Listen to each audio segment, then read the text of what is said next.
All right, so we'll open the meeting. This meeting is being taped by Area 58 and also has a Zoom link, at least for some of the people that participate. Pledge of allegiance. Flag is in. Pledge allegiance to the flag of the United States of America and to the republic for which it stands, one nation, under God, indivisible, with liberty and justice for all. Approval of the agenda for tonight's meeting. We have a motion. So moved.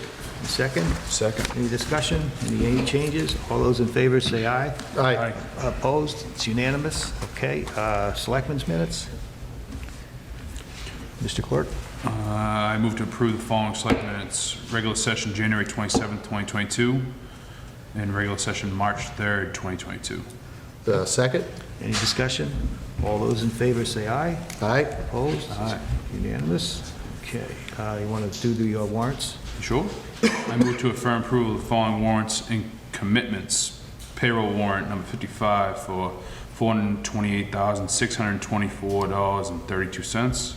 Vendor warrant number 56 for $68,139.49. Withholding warrants number 57 for $149,210.74.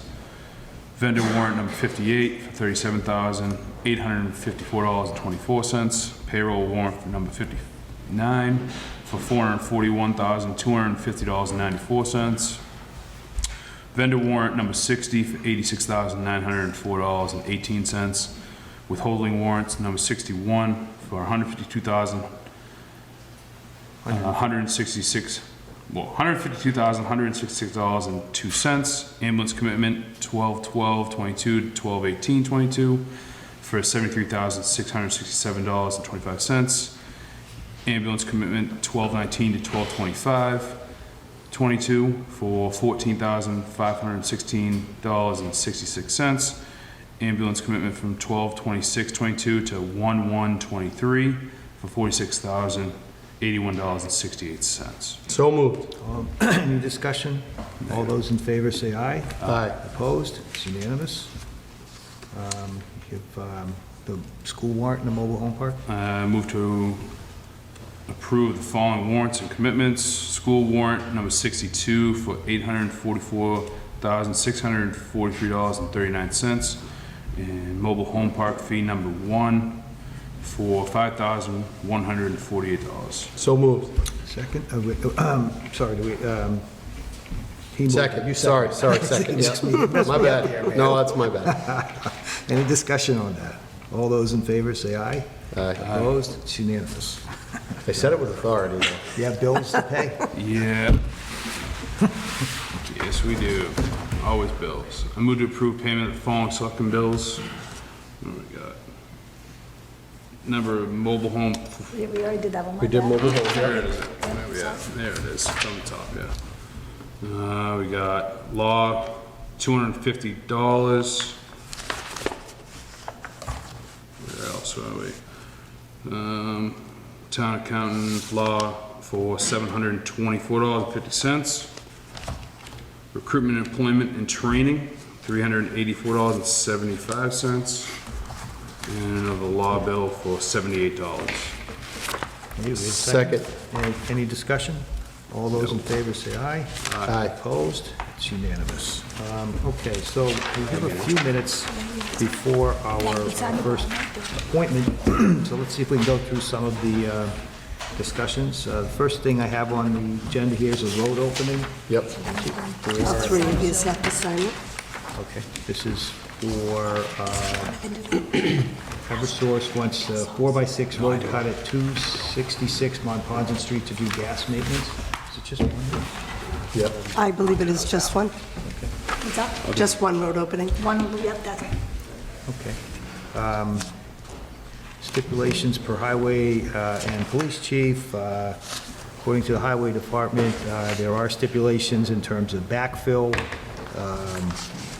all aspects of the trench, and the police chief is stipulation that we have a detail, I think.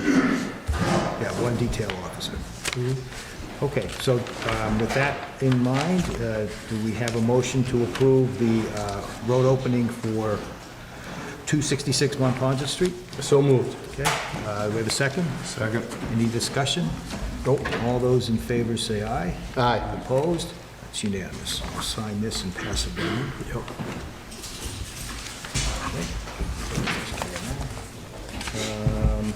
Let's see, we got about 7 minutes. I'm going to just skip around a little bit so we can see how much of this we can get done, but on The next one, the Conservation's Commissions, we've already sent this to Town Council, so it's Which one? the second one, Conservation's Commission request for Town Council. This has already been sent to Town Council? Oh, it has. Yes. So I'm just going to sign it, and that's, Okay. all right? Yep. All right, master key policy, again, I'm skipping around. I spoke with both Caesar and Scott, the building superintendent, building and grounds superintendent, and we talked about master keys. I'm going to propose to the board that whatever the policy used to be, that we change it, that master keys only be issued to the building department, and they will maintain those. If we need to get into some office, we can do it through them, and that's not a problem. The police and fire already have access through a knockbox, so if they needed to, but usually firemen don't bother with that, they'll just knock the door down, right? So Sure. it's not an issue anyway, so. So I would like to do that. We're going to need to rekey some of we need our keys to fit the doors we need to get into, and so on. So that's my proposal. Any thoughts, discussion? No, I think it makes sense. I think when you have a building department, it makes sense to have them have master keys for the buildings. And I think when you start handing master keys out to a bunch of different places, I just think it compromises security and things, so let's leave it with the building. Yeah, I agree. Building maintenance. They need, they do the vacuuming and the emptying the trash cans after hours anyway, so Sure. they need to get in, so. Okay. Sure. So I'll make a motion that the master key policy be that master keys would be only issued to the building department, and I think he said he has 8 or 9 of them or something like that, so he'll maintain those and his employees that need them. Second, I'm sorry, so moved. Second. Any further discussion on that? All those in favor say aye. Aye. Opposed, say, any opposed? So it passes unanimously. So we'll need to make sure we collect all of the master keys and give them to the building department and let them handle it from there. Right. All right, moving on, we have a live entertainment request. This is So from June that of is- 2023? yeah. Oh, God. Yes. Yeah. It's coming up. We have paperwork on this one in your blue packet. It's for a wedding Okay, so we have, at Fieldstone Farm. all right.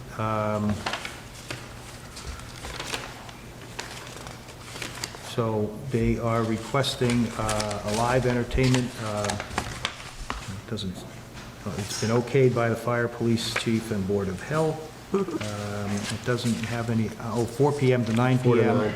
on June 10th, 2023. So do we have a motion to approve? So moved. Second? Second. Any discussion? No, looks good. Okay, all those in favor say aye.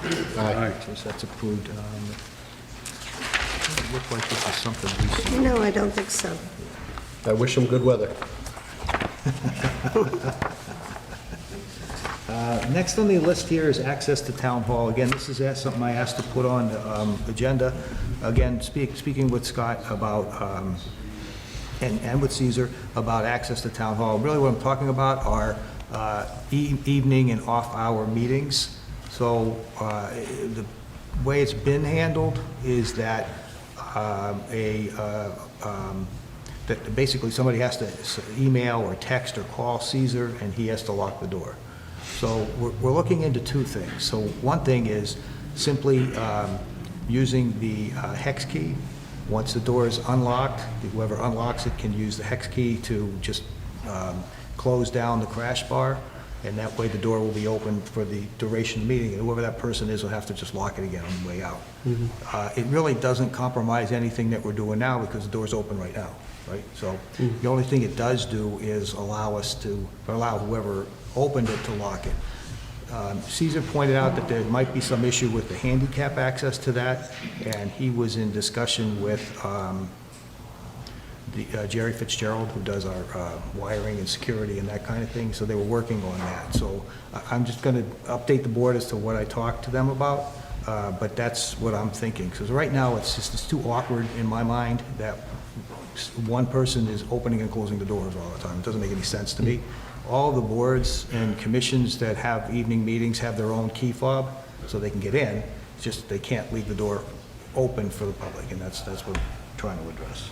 Okay. Hopefully, we'll be able to resolve this in the near future. I also asked to put on town hall space usage. I think we need to think about organization of where things are. I did talk again with Scott about this, and we were talking about moving some of the computer equipment around, reorienting some of that equipment, and being able to move like Caesar out of the back closet where he is, maybe moving him over to where the Veterans Office is, moving the Veterans Office across the hall. Again, these are things that I'm suggesting to the board. If you guys are interested, I'll pursue it. But I do think we need to look at how our space is allocated. We don't have enough, we don't have enough meeting rooms really, but we need to work on that, and we need to get the office situation a little bit more settled, I think. Sure. Yeah.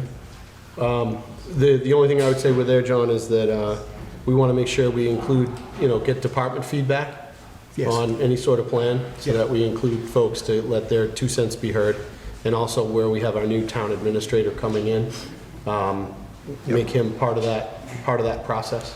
So I As think we take that's, a look. I think that's exactly what we should do, so I'll talk to him when he gets in, once he gets his hat hung up and everything, and we'll take a walk around, see what all the space usages are, I would like to see us eventually get this room more accessible for meetings. Like, right now, it's always has to be a special request, but it should be wired for sound and everything, just like the Selectmen's meeting room is, right?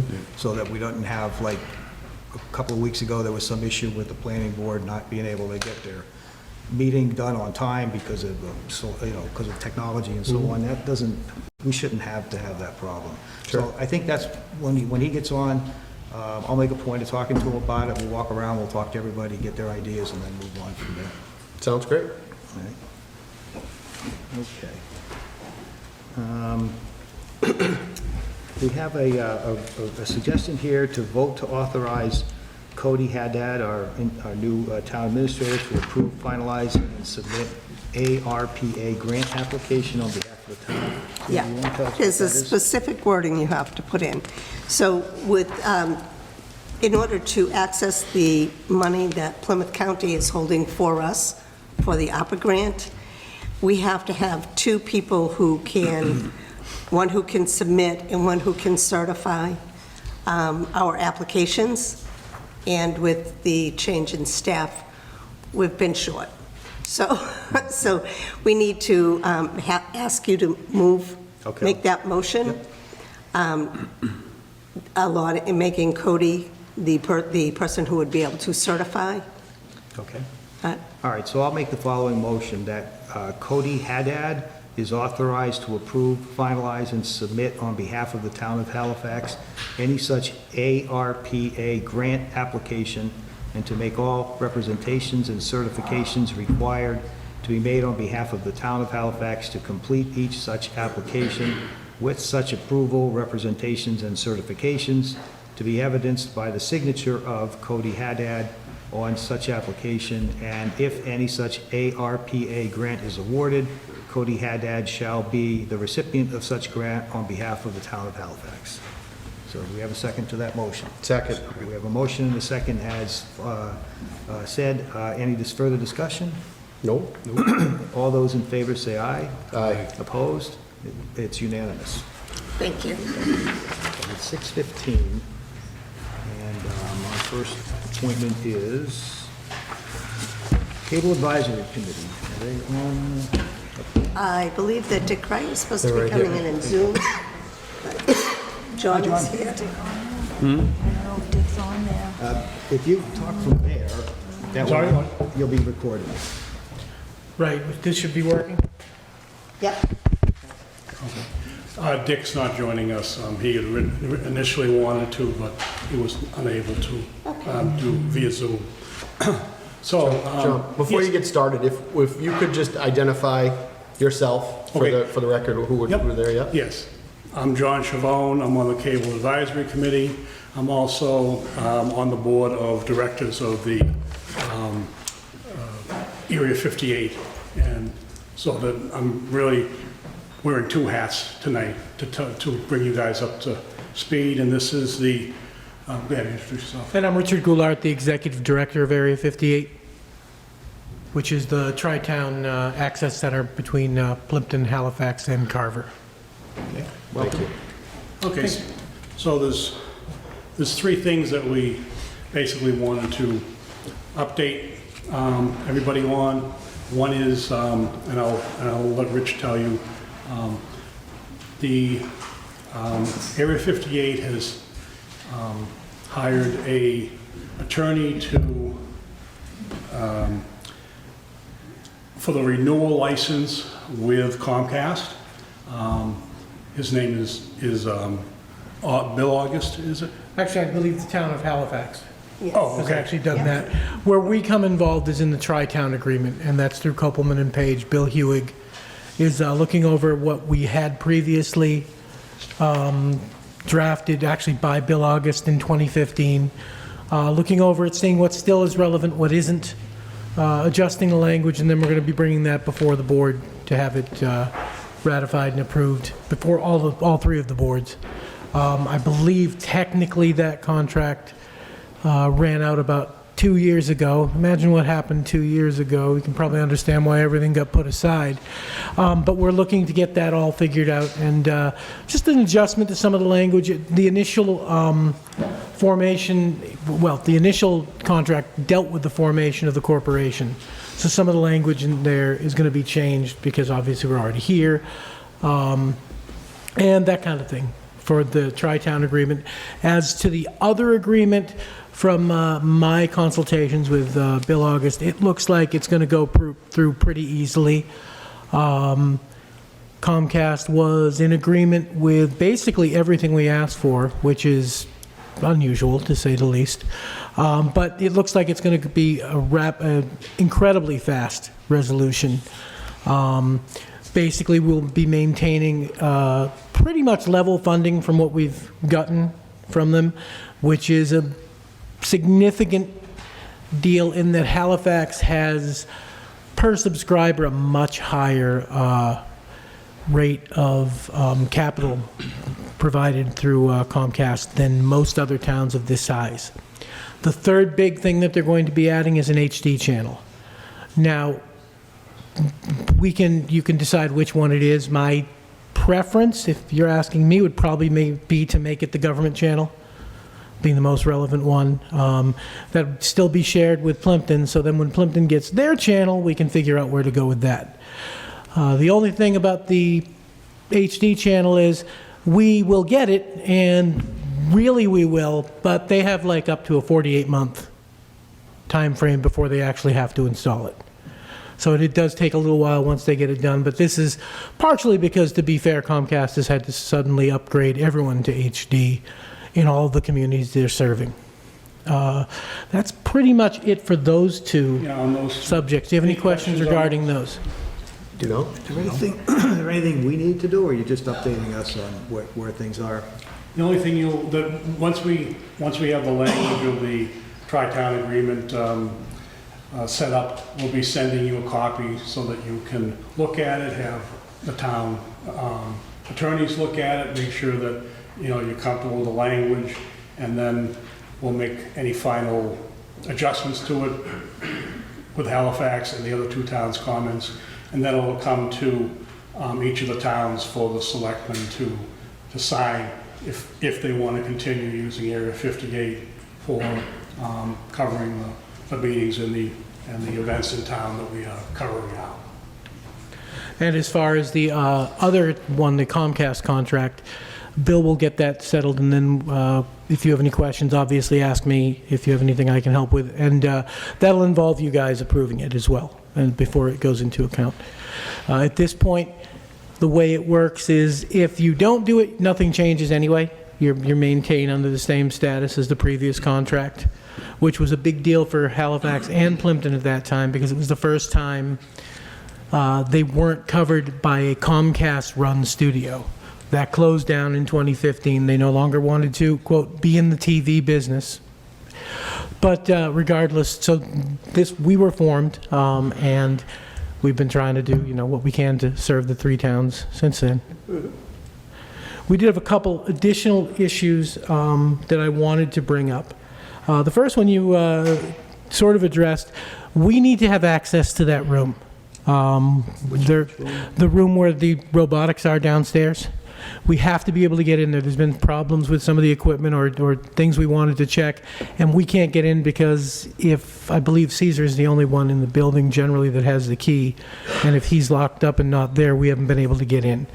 And that's just for setup for meetings and just, maintaining the equipment. Is this on a routine basis that you would need to get in there, or like once a year? Or? It would be easier if it was routine, because we could make sure we could check equipment in advance, make sure when we go live, that the live signal is operating correctly, check on the microphones and everything else. I have access throughout Carver, including to the room that all of the police stuff goes to, or used to. Now they've moved it, but so it's not as if I'm that untrustworthy, despite my look. Beyond that, we did want to see about reorganizing the upstairs room back to the way it had been. When we had the cameras in the Selectmen meeting room, where the way we had the cameras positioned was to allow us to get the most bang for the buck of them. At this point, about one has a good shot and the other 2 are questionable, because the room sort of did a perpendicular shift a couple years ago. And so we'd like to go back to the previous formation in that room, or organization. At that point, does that mean you would put the meeting table back against the back wall? Yes. Yeah. That's where it had been for a long time.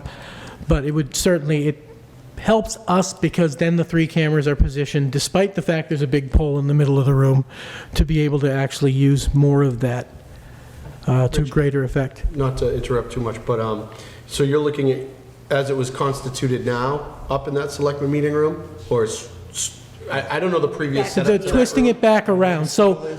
Yep. The table used to be in front of the ceiling. So we're talking about the one downstairs, not the... Yes. Not the one. Correct. So what we're talking about is the where you are seated now. Sure. Would pivot to, you're seated there, so it'd Back be to the back to the back original. wall as opposed to the windows. I thought we were Right. talking about the room upstairs. I apologize. No. Yeah, okay. So the other thing, in line with that, is I found out that you guys have, Caesar has started streaming some of the meetings. We would like to have been involved in that. We certainly could do it, and we could stream them using superior equipment, and also putting them on both the channel and on YouTube, potentially through our website as well. So there's a general place where you could go, everyone could know, go right here to find them, rather than having to find specific YouTube links. Let me see, was there anything else? Just the equipment. The cameras and... Oh, yeah. One of the other things, I know that you mentioned it, Mr. Bruno, in 2015, was talking with the board sitting then and whatever, about putting robotics in this room. It makes perfect sense to have robotic cameras in this room so we can use it more effectively. Every time we're doing something like that, we are in a situation where, first off, the camera angles aren't provided. You really can't get a shot of these wonderful people if there's a need to, because they're sort of a side shot. And also the audio becomes more questionable, because it's not always set up. The more moving parts there are, the more possibilities something goes haywire. So we'd like to see talking about getting that done. coordinating between the Area 58 and the town in terms of, So a question on really all three of those things. Is there a cost to the town in having this room wired the way you're talking about? There would be some cost. We'd figure out exactly how to break that down between Area 58 and the town itself. It may be a situation where we have to plan a little bit ahead, so we may have to wait. If we decided to do it this year, we could probably install it next year, if we were covering the full cost. My guess for this room is we're looking at between $25,000 and $35,000. But that would include, wired microphones into a mixer that's sitting here, the robotics, including the control room that would allow people to move through joysticks and things, all the cameras, zoom in, zoom out, get a full board, probably put one somewhere back here so you can get the actual crowd. And that's just the kind of thing. We'd have to work out the exact logistics based upon where the positioning of the board would want to be and that kind of thing. Yes, John?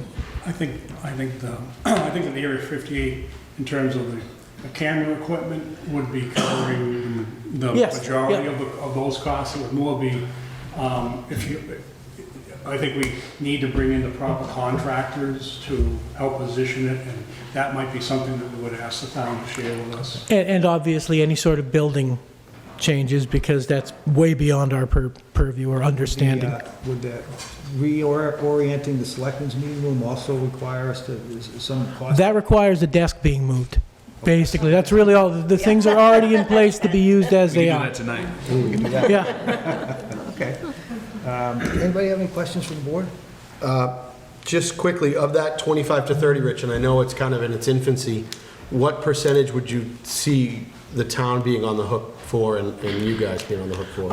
You tell us what you can provide and we'll cover the rest. I got $5 right now. I can hand it right. But yeah, for the most part, if we will cover, through the revenues we bring in, that's part of what we do. Okay. This would be a secondary room. Basically, we would look at doing this room instead of necessarily doing additional improvements to the downstairs room or upgrades there, which may have to happen eventually, but so far everything for the most part seems good. There might be a couple of things we have to look at because of equipment being left on too often.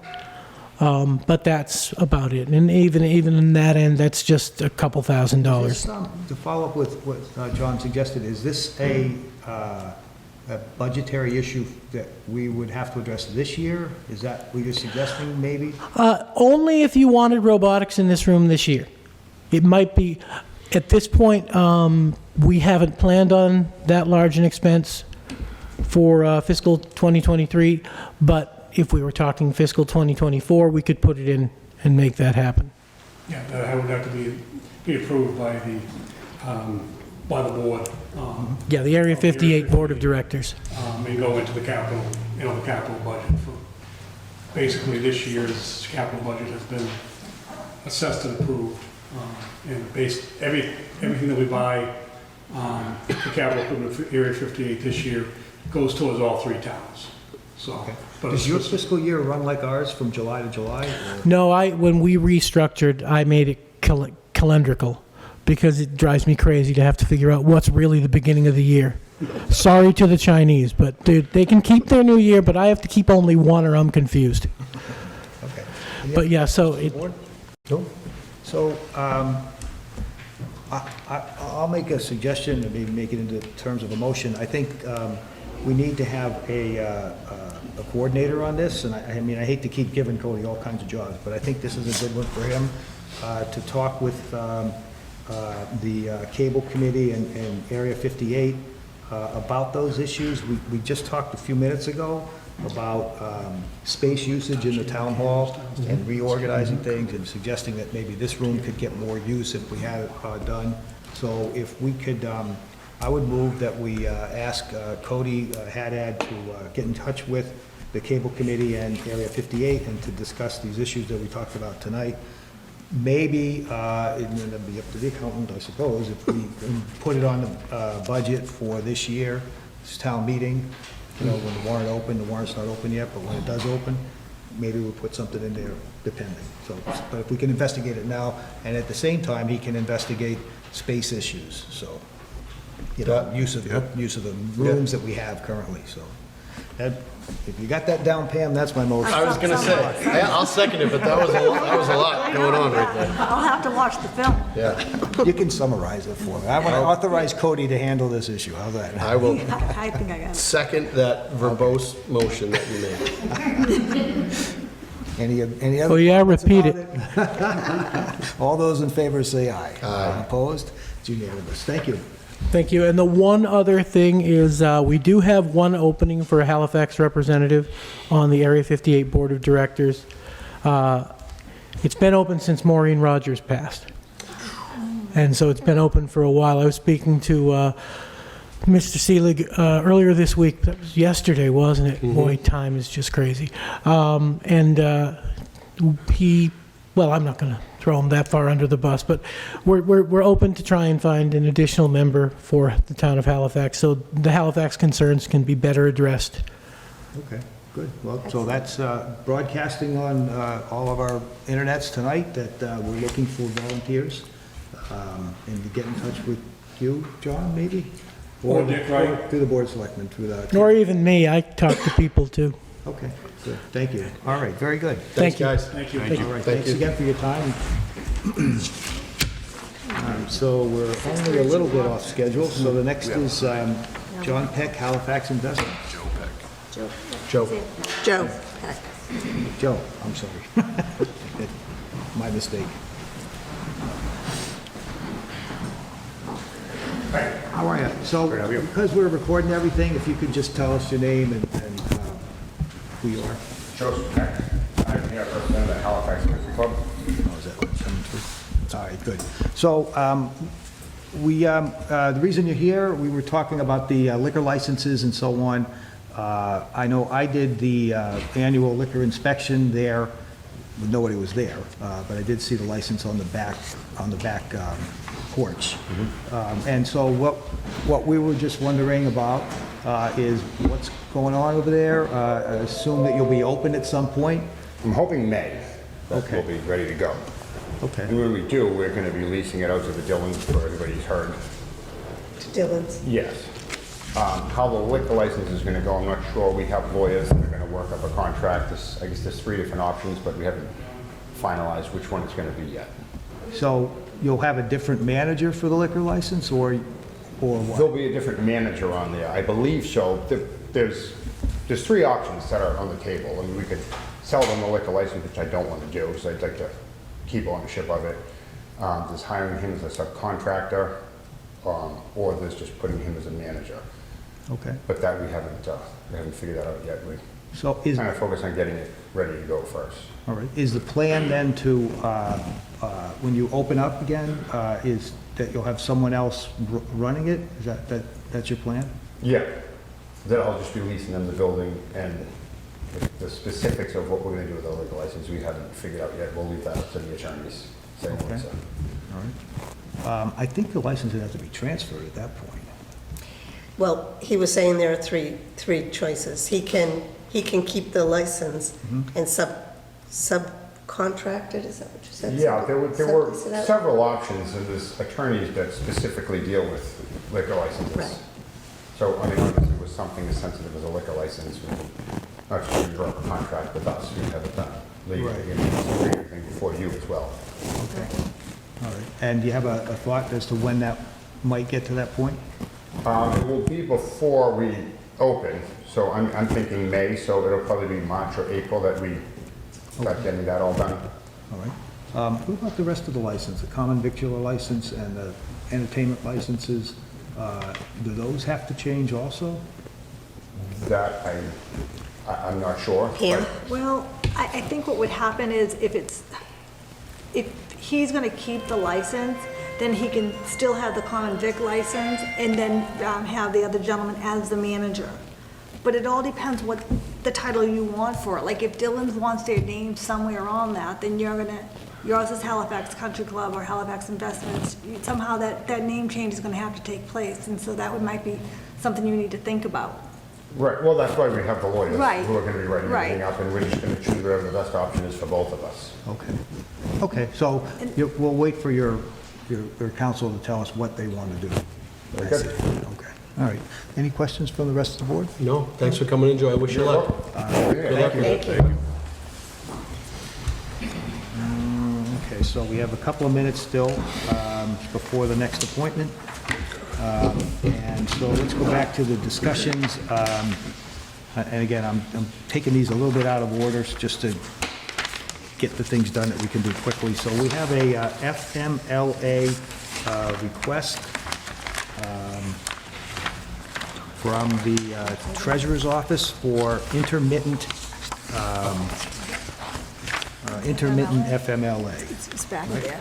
Yep. All right, do we have any discussion about that from the board? No, I looked over it. It seemed to be in order. I just got to find it now. I'm trying to find it right now. Yeah, That's okay, you know. I got it right here if you're looking for it. It's a little- there it is. Yep. Okay, so can we have a motion to approve the intermittent FMLA as requested by the Treasurer's Office? So moved. We have a second? Second. Any further discussion? Nope. All those in favor say aye. Aye. Opposed? Okay, it's unanimous. Agreement between Town of Lakeville and Halifax on the animal shelter. I didn't see that. That's here. Very well. It's here. Jumping back to it. I know. Here it is. Oh, I didn't think I saw that before, okay. All right, So that's a contract that you guys are going to need to sign. that we have already done. No, you need to sign it. Oh, I'm sorry, okay, Yeah. so has this been voted on before? This is a contract that we do every year. We contract with Yep. Lakeville to handle the animal shelter so that we don't have them down at the police And it's the station. same contract? It Same hasn't changed contract, anything? yep. All right. So I'll just read the letter from the Town of Lakeville. At their meeting held on December 19th, Lakeville Select Board voted to approve the renewal of the contract with Town of Halifax to utilize Lakeville Animal Shelter for housing stray and surrendered Halifax dogs for 2023. We can close 2 copies of the agreement, which has already been signed by the Lakeville Select Board. Please review, and if acceptable, sign 1 copy and return it to me, Tracy Craig McGee, Executive Assistant to the Select Board and Town Administrator. Okay, any discussion about this from the board? The only thing that comes to mind is I know we're in the process of a new ACO.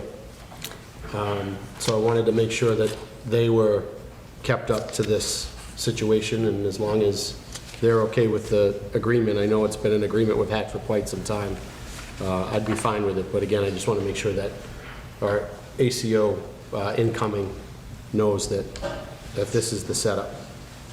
I don't think it impacts them at all. They'll operate doing their functions as animal control officer.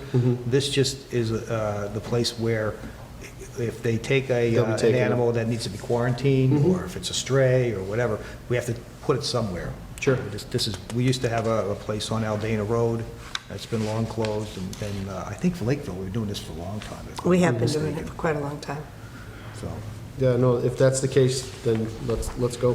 okay, so do we have a motion to approve the contract with Lakeville for the animal shelter? So moved. And do we have a second? Second. Any discussion?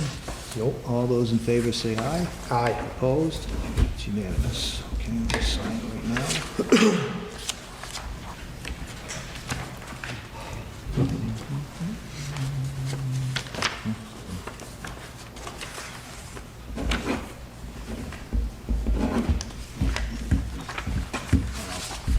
Just pass this along. Sure.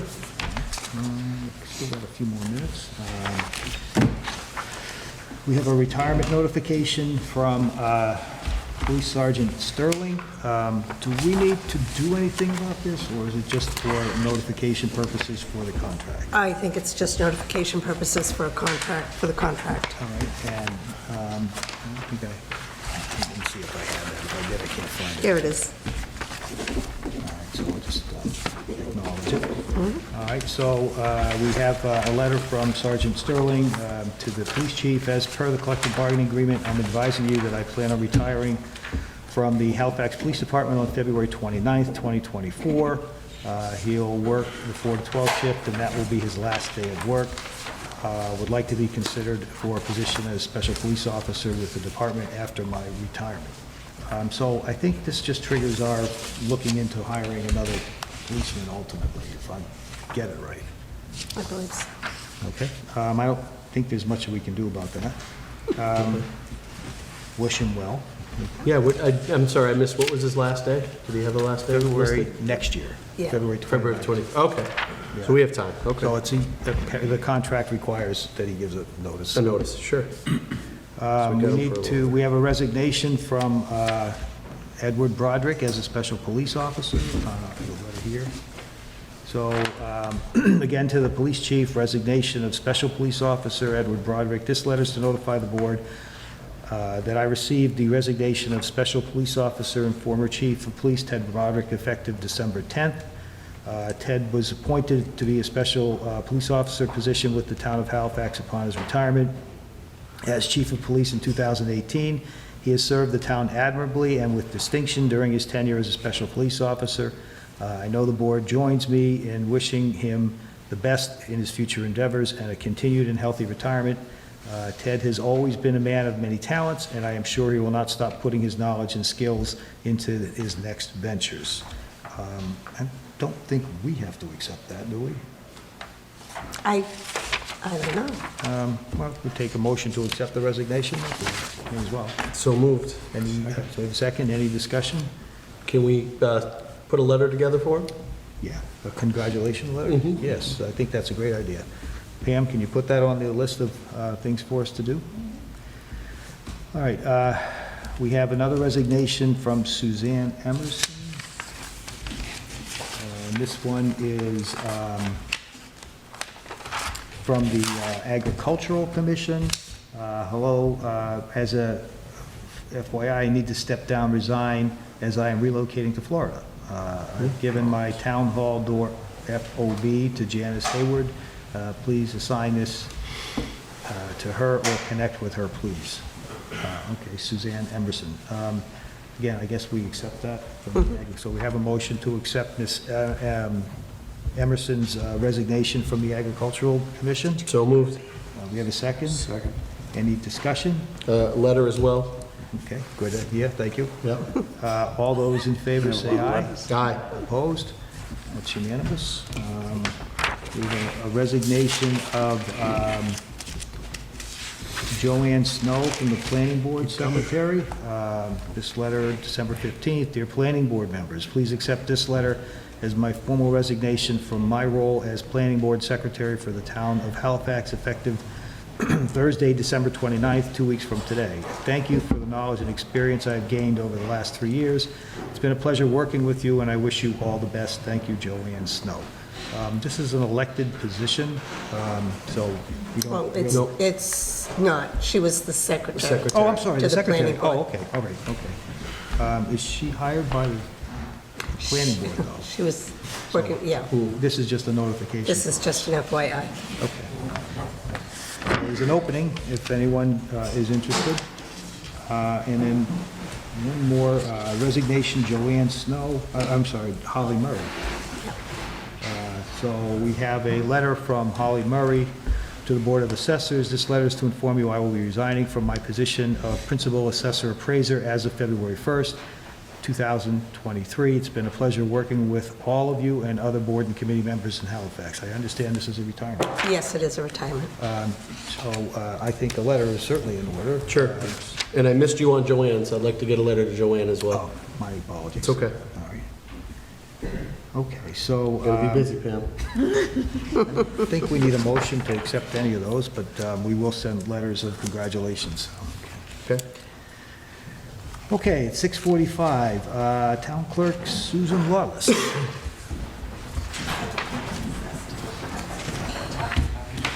Thanks, Sue. Thank you. Just so we have it recorded, if you give us your name. Susan Lawless, Town Clerk. Thank you. So I am here to talk to you about the new statute with the election laws as far as the vote by mail. So every year, if we're going to have or not have, if we're not going to have vote by mail, we have to hold a public hearing 45 days before the date of the election. And that's a vote of the select board. Okay, and so, And if we are going to have it, we just business as usual. all right, and what is your preference? My preference is to not have it. I don't think there's a need for it. I think that a lot of the ballots that I sent out, I didn't get back. It was just a lot of money and resources that we don't have in the office. I understand it is mandated for all the state elections. And again, Okay. huge costs So associated. this is just for our local election, not for the, We can only opt out of the local. We can't Okay. opt out of any of the state ones. okay. So your recommendation is that we should schedule a public hearing on whether or not to Opt out. opt out of mail-in Vote by balloting mail.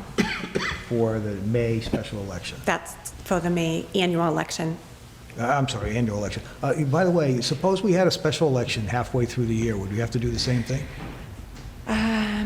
Yes, and if it was like in November, the duel, you would not be able to, Oh, because of. if it was being held on the same Same day day. as a state We're election. hopefully not going to do that again, so, Right. yeah.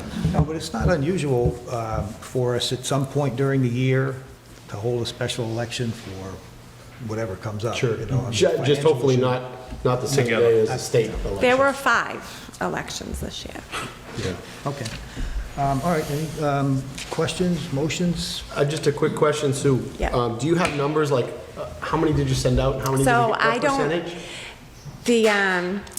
The state system doesn't allow me to run that kind of report. I can reach out to them and see if they can get that data from me and send it back, because they do keep it. And this is just for our local election, correct, you're saying? Yes. Those numbers, they would have those? Yeah, so you really, unfortunately, you can't judge by what happened.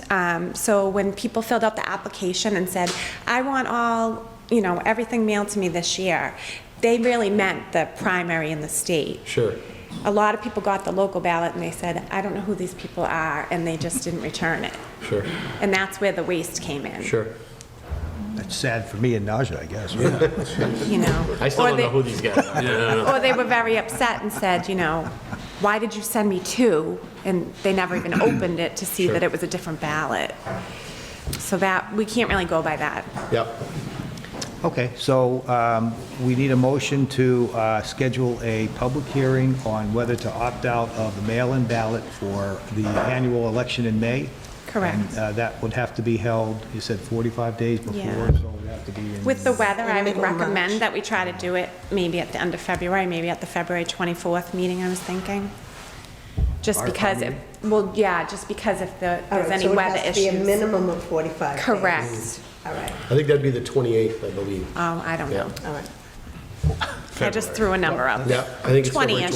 28th. So we'll make... End of do we have a February. motion to hold a public hearing on whether, you're right, the 28th, on whether to opt out of the mail-in ballots for the annual town election on February 28th? So moved. Okay, we have a second? Second. Any further discussion? Nope. All those in favor say aye. Aye. Opposed? Unanimous. Thank you. All right, thank Thanks, Sue. you. Thank you.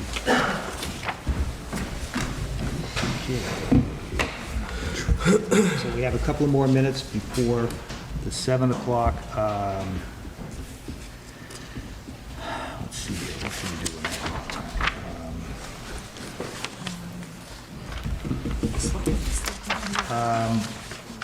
we have a request from the ZBA for use of town council.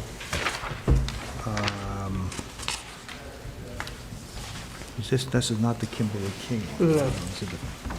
Oh, right, okay. So the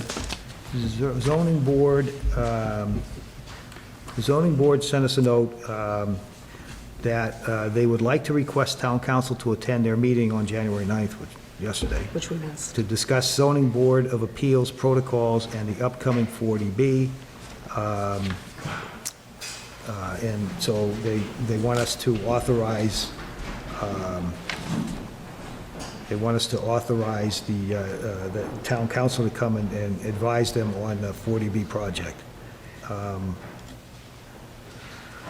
I wonder if this is something we should do as a joint meeting, so Possibly. that we know what's going on also? Sure. I'd like to be in on that if possible. Yeah, I don't see any reason not to. Anybody here from the zoning board that wants to talk about this? No, okay. It seems to me if the issue is the 40B, which is that new development that's still in the works, we have a lot of questions about it ourselves, including on procedures, and assuming it gets to the next level will be before the zoning board, because they're going to have to make decisions on variances and so on. We really should know what's going on. I don't see any reason why we shouldn't, so. I'll make a motion that we ask town council to meet in joint session with the Board of Selectmen and the zoning board relating to the zoning board's request to discuss and protocols for the upcoming 40B proposal. Just to clarify, if there's any other discussion other than the 40B, should we include that in our motion? Sandy, do they just want to talk about the 40B, or were there other kind of procedural things, not just 40B specific? I just They wanna- did say ZBA protocol. So should we make the motion where it's not just centered on the 40B, and maybe the 40B, but in addition to protocols as well? So that we're not talking about things we didn't okay, I Yeah. guess.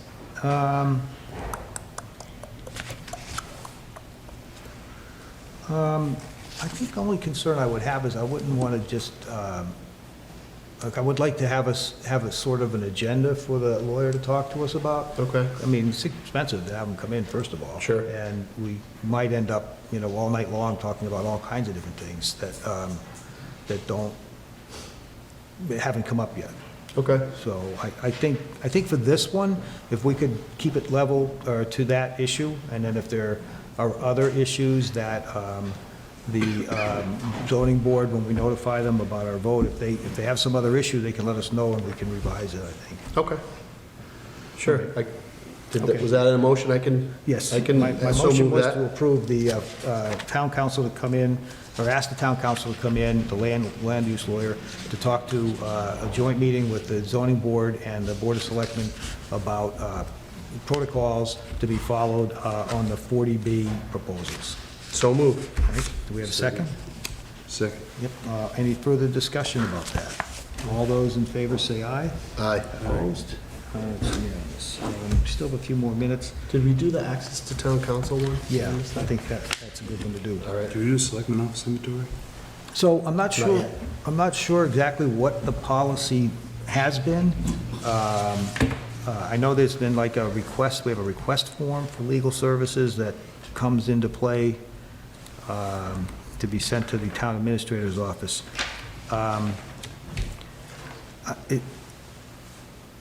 It seems to me that the use of town council is an asset, and it's an expensive asset, right? I know our budget has gone wild over the last few years on this issue. So I think there are considerations that the Board of Selectmen, who controls town council, should take into consideration whenever there's a discussion about it, whether it's, a routine matter or not. So I think the board, I think probably the best way to address it would be to have the first request go to the town administrator, who can hopefully, in some circumstances, address any issues that might be up. And sometimes it's just a question of what's in our own bylaws. And if that's unsatisfactory, then the town administrator can bring it to the board and ask for permission. That'd be my recommendation.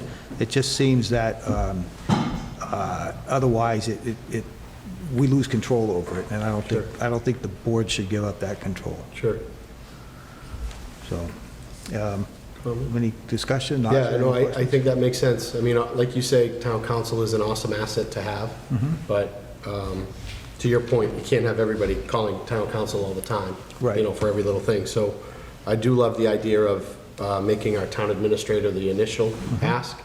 And like you say, hopefully, with his knowledge, he might be able to just save us from having to use town council, but then if, if it has to escalate to something else, Yeah. that he can reach out to the board and Okay, and make and I that think, decision. I guess I'll amend that motion a little bit and say that, in the case of a true emergency, you have to be careful about that, if emergencies end up swallowing up the rule, but in the case of a true emergency, the town administrator should be authorized to make that initial call to council. And as long as he then advises the members of the board what he's up to. Yeah, it makes sense.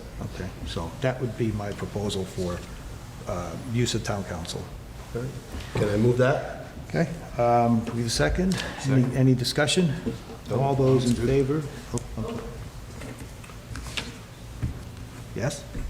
Well, you have to come up to the microphone, tell us your name. Everything's being recorded. Amy Troop, 10 Hillside Ave. Oh, louder. Amy Troop, 10 Hillside Ave. I was curious, like, on the planning board, for instance, if we have a lawsuit come in front of us, we're going to go to town council, right? Do we have to ask for town administrator approval to go to, that's going to put a huge bind in what we need to do, because we actually have that situation in front of us right now, and we're already in touch with town council. So I guess this would come after it, but then we would need to go through all these hoops. And I'll tell you something, a couple of years ago, the town administrator didn't want us to have town council, and that was a problem, and we needed it. And they wouldn't allow us to have it, and I find it can be political. So is there some, like, we're elected by the people, so to be able to go and ask permission from you guys, basically, who are also elected by the people, to have town council is sort of counterintuitive. I think that some board should have the right to go to town council without going and asking permission from the town administrator or the select board. Thank you. Just to answer that point, though, the legal budget's controlled by the Board of Selectmen. There is no independent board that has its own lawyer. At times, land use lawyers would, or litigation issues would come up, and various boards would have a lot of access, but that would be something that approved ahead of time. But we're ultimately responsible for it, and so I think the board ought to know what's going on. And obviously, if we make a mistake and don't properly protect the town, that's a mistake on our part, not on the planning board or anybody else's. So, so that's why I recommend that we do it this way. I think it has to be controlled, it has to be kept intact. Now, the fact that the town administrator is the first person you talk to is more procedural than anything else, and in a lot of cases, the town administrator would be able to address what someone might think is a legal issue, but not necessarily. For example, there's sometimes that people question about whether there's a certain bylaw or whether there's a certain procedure or whatever. A lot of times the town administrator can resolve that issue, and we don't have to get into going right to town council, because we don't have a permanently assigned town council. We hire them as needed. So that's why I think it should be this way. And I'll just echo what John said. I will say too, given the status of our boards right now and our lack of secretaries with our boards, I'm a big fan of our boards being allowed to have access to town council, given the circumstances of the town right now. But again, I understand where we need to keep an eye on our legal budget as well. And hopefully, I think this move is just so that if there's any kind of more clerical situation that our town administrator can take care of, great. And then if not, let's use council. So in this situation, what would occur? So we have a lawsuit in front of us, and we need to go for town council. We have to go and get permission? Yeah. That doesn't make any sense. We're an elected board. We have a lawsuit in front of us. We need to put it right through immediately. You may, except you don't have a legal budget. That is a town budget that's controlled by the Board of, it's controlled by the Board of Selectmen. That's the way it is. I mean, you don't have a separate legal budget. You couldn't hire them anyway. You'd have to come through the board. We have been going right and have had the right over the last couple of years to, or last year and a half or so, I don't know if somebody has that information in here, but we have been able to. Yeah, I don't- I'm just stating it becomes a problem, because now, not only do we have to figure out when, so if we get a notice on a Thursday, now we have to wait to start to get legal process until a Monday?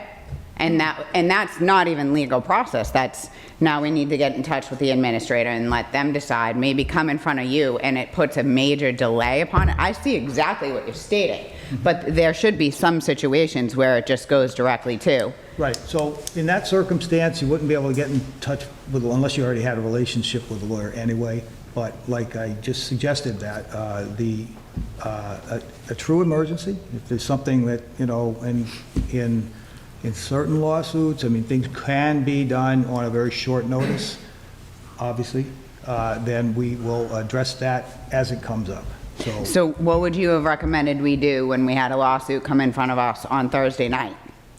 What would the process then be that you guys are now going to tell us to go through? First of all, you can call the town administrator, get to him. You can get in touch with us. I mean, we're all available. So we'll address it. We're not trying to address it, but I think those circumstances are so infrequent that I wouldn't want to change the rule just for that. And I understand that the planning board manages to get into legal issues a lot, and that's just the nature of that business. But by the same token, when we go to town meeting, for example, the Board of Selectmen is the one that has to justify the legal budget. So, well, we have this many lawsuits and this many lawsuits. So we need to know what's going on and have that control. I'm not doing this to pick on any one individual. No, I wouldn't say that. I'm just saying trying to what we figure need out to how do- that would go. We need to have some control over what's going on, or at least some knowledge. So that's why I'm recommending it that way. Knowledge, maybe. Somebody in the back. Yeah, in the back, you have to come up to the microphone, please, and just tell us your name.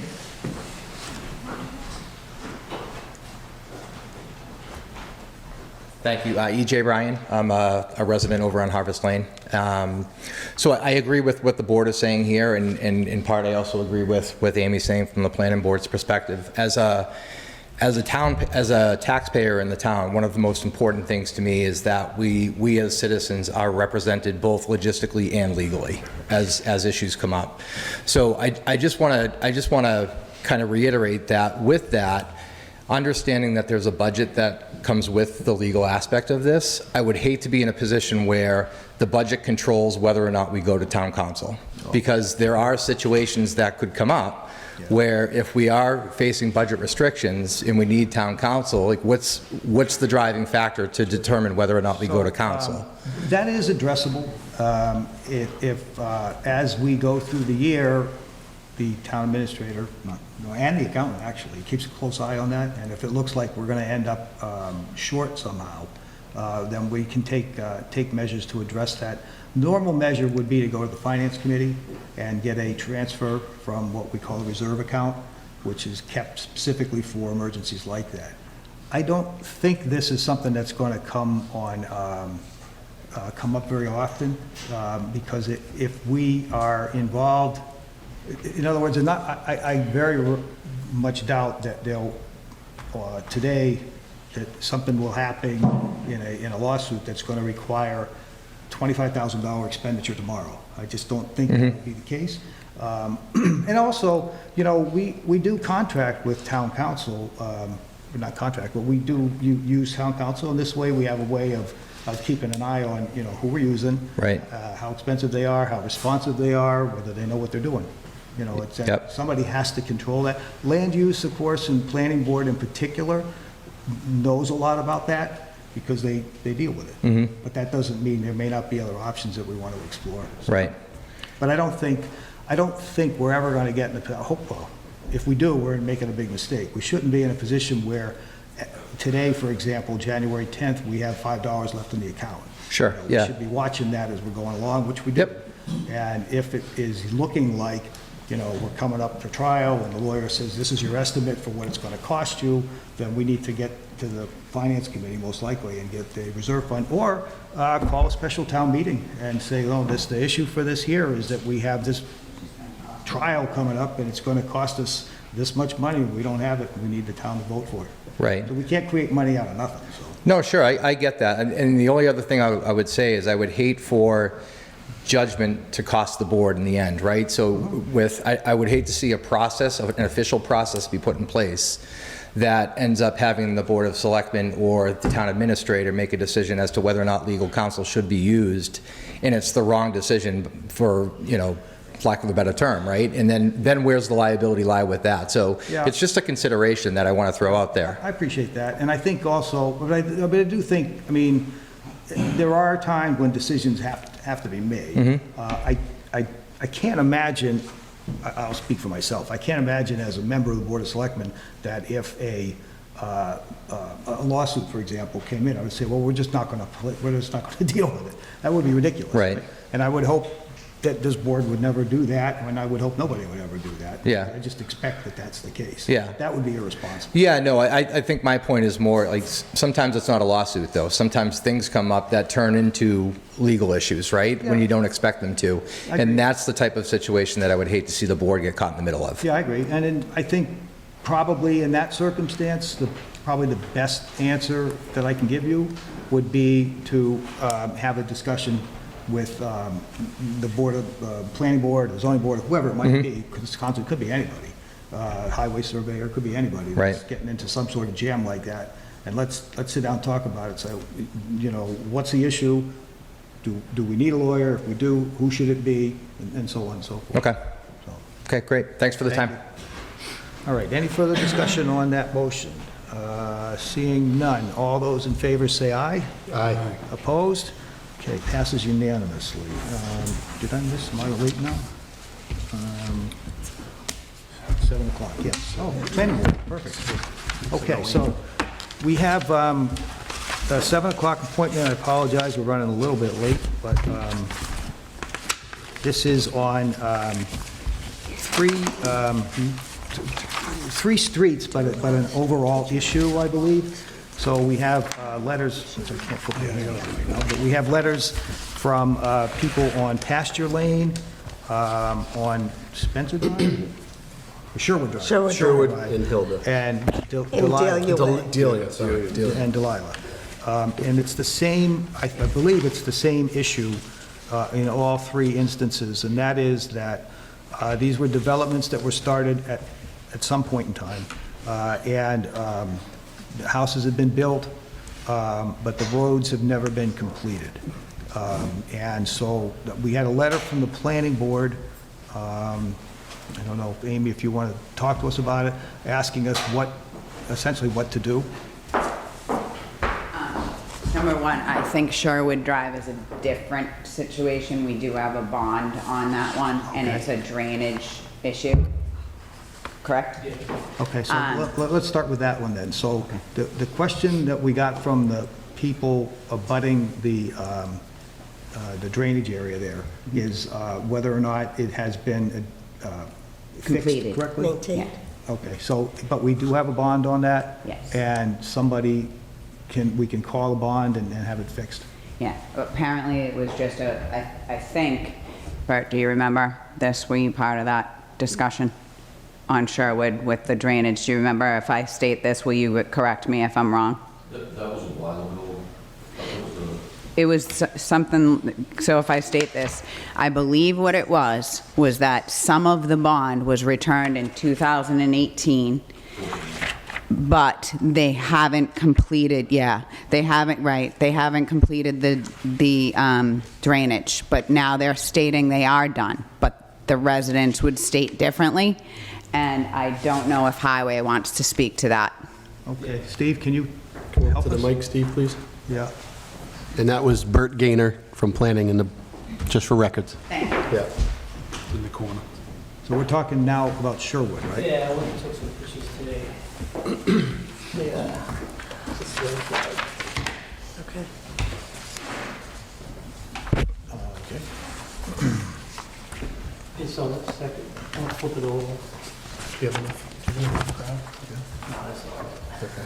Same here. This one showed. It's this one.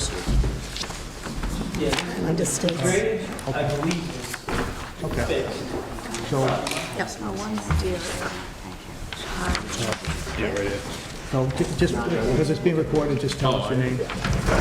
Okay, Steve Hayward, Highway Surveyor.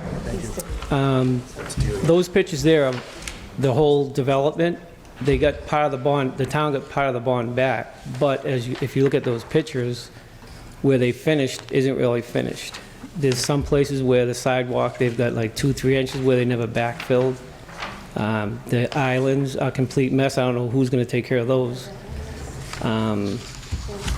But that drainage on Shoreward, like I said, that looked like it's working the way it should. It does. So, yeah. Oh, I see, okay. So- They used to have a problem where the water would wash out the person's backyard, and that's not happening anymore.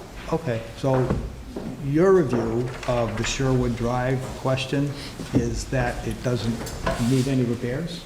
Right. As far as you can tell? Okay. Is They anyone- still haven't put the final coat on, I don't think. That's another problem, not just the drainage. Still with the base coat? Yeah. Oh. Yeah, it looks like it.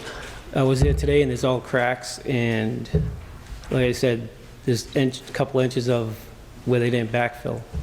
So I figured they were coming back to finish, but Do you know the corner of the new road there in front of Sherwood, and it's right off to the left? yeah, you take a left onto, Yeah, that's the road. yeah, Sherwood. But the rest of the development, they did part of it, but they never finished the backfilling, and everything else is, I was mixing with Highland and Sherwood. yeah, Sherwood's on the left. Is anyone here from the Sherwood Drive that, I know we got a letter from someone on that, and issue was it had to do with the drainage area, is the only thing they were complaining about, so. Right, like I said, I went when they were having the problem, and they did address that. They filled the sides, they filled all where they had the washouts, and it seems to be working. Okay, all right. So just taking the Sherwood Drive one, so I would recommend to the board that we receive the letter. We've asked the highway surveyor and the planning board, and they seem to think it's in correct order. If these folks want to come and talk to us, then we can ask them, they can come in and talk to us about it, but for right now, that's where we are. Gordon? Yeah.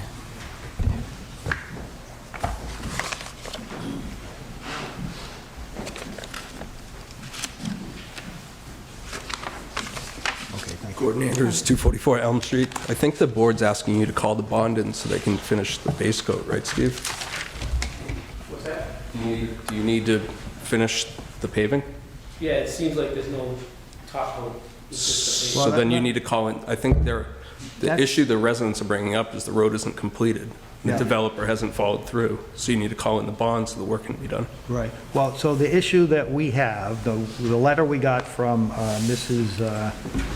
Simone's, Sherwood Drive Extension, she's talking about just the drainage issue. She doesn't talk about the road itself. So if there is a road issue, that's supposedly a different, And one other thing that I noticed today is you can see where I didn't think they were done with the top coat just because of the reason I'm looking at some of the driveways and the water is going into the people's driveways, into their front yards. So okay. that's an issue there too. Okay, so that's a planning board question. So is it still bond available for that? Yes. Like I said, and I think it was 2018, there was a partial release of the bond. I wasn't on the board then, so I don't know why. But from everything that Simone's has said, that there are a lot of issues that need to be worked out, but the developer, from my understanding, is not saying they don't. So it's an argument of he said, she said, if you will. We need to call the bond and have them finish the road, probably. I forget whether or not, and I'll look in my files and report to you guys, or the planning board files, and report to you guys on what the last thing that we did with that was. And this is, again, we're always talking about Sherwood Drive right now. That's correct. So do we know, I've never done it, but do you know, does the planning board know how to go about calling a bond in? Because what's going to happen is once you do that, the insurance company is going to come down and they're going to do what they have to do, because they're starting to lose money on it. Do you know how to Correct. go about doing that? I've never called on a bond before. Is the planning board know anything about, like, I know you've reconstituted, so does anybody on the planning board have experience with that? No? I'm not familiar with the Okay, process. all right, so let me suggest then that this is a reason why we would ask town council for assistance. So I would make a motion that we asked town council, or the planning board asked town council, the right procedures to follow and to follow through on calling the bond for the finishing of the Sherwood Drive extension anyway. Okay, we can certainly do that. The other two roads are a different issue altogether. The other two are what? The other two roads that we're going to speak of tonight are a different issue altogether. Okay, so let's deal with that one first. So that's my motion. We have, it's a second. I'll second that. Any discussion? No. Okay, so all those in favor say aye. Aye. Opposed? It's unanimous. So you can get in touch through Sandy, and Rick Huckstrom's usually the guy who handles that. And he can help us get started on that project. Okay. Okay, so let's, which one would you like to take next? Delia Road or Pasture Lane? Pasture Lane has been in front of us for quite some time. And last year, in March, April, we had the developer in the planning board meetings and had stated that we were trying to come to an agreement of everything that they would do to finish the road, and they were going to get a bond. And then they withdrew. So then from now it's coming back around again on that. And I believe that the building inspector knows more about Pasture Lane currently. Okay, so let me. Am I right? Before we get to that, let me ask you this question. Sure. We have a letter in here from a lawyer regarding Pasture Lane. Okay. And they're talking about how his client owns a vacant lot there. And is that the developer of the project, or is that Yes, somebody else? so there was a period of time around 2005 that our town held a lot in a subdivision instead of a bond, and now we're seeing why that doesn't work. So on Pasture Lane, the original developer sold the lot, which shouldn't have occurred because there was there should have been a covenant on that lot, and somehow it transferred ownership. So the new, and I believe it then, I think it transferred twice, if my memory is correct. But regardless of that, it should have never sold because they can't sell it and they can't build it without finishing the road. If you know, is the current status of that lot unbuildable until the planning board releases it? It's not There's no covenant. unbuildable, it's part of the subdivision. So it is a buildable lot. However, they can't build it until the road is done is the deal. So when they finish the road, then they can receive a building permit. Okay, so the reason I ask is because I know, like you said, and the bylaws provide for this, to hold a lot as opposed to a bond, which We would never do that I anymore. wouldn't recommend it because it's Yeah. always a problem. That was done back when it was the original real estate boom in the beginning of the century. And now that's proven to be wrong and we're back to bonds. So in any event, that's past history, that's happened. Correct. And under the bylaw, there's supposed to be some sort of covenant registered with the Registry of Deeds, I think. That's So that lot can't be sold until we get the engineer's certificate. That's correct. Now, that covenant, for whatever reason, wasn't put in place, is that right? Apparently it was not recorded. Is that correct, Sandy? I'm not sure whether it was recorded or not, but sometimes real estate deals are done by cash, in which they don't involve attorneys, and then the covenant is a moot point, because covenant is, we always said the person who upholds the covenant is usually the bank's attorney who is searching the title, and they find the covenant, but If it's recorded, when this was- they don't have clear title. Yeah. That's their issue, not ours. Right. I mean, like, I would never recommend that even to my cash buyers. We Right. go through a title search. yeah. So, Yeah. all right, so we can still control that one lot, is that what it comes down to? And what's the status of the discussion with the builder? Are we still talking to him? Mr. Perry. Oh, okay, Mr. Perry, you have an answer to that? So again, just tell us, it's being recorded, so if you tell us Yeah. what your name is. Jim Perry, building inspector. Thank you. Yeah, a while back, the current owner of Lot 1 contacted my office regarding the situation down there. That was after he backed out, or his partner backed out the first time. They came back around. The end result is they want to finish the road. They were down there today repairing the areas around the catch basins and structures that were raised, so that take some of the curse off so the plows can handle it this winter without going through the windshields. Okay, so So they went down there without anybody calling them. I don't know if they saw the meeting the planning board meeting last week. They may have, which we were discussing that. So this is in progress then, at least Yeah. some progress is being Yeah. made. So if I get reading the bylaw correctly, the lot won't be released until we get a certification from an engineer that the road's constructed accurately? Yes.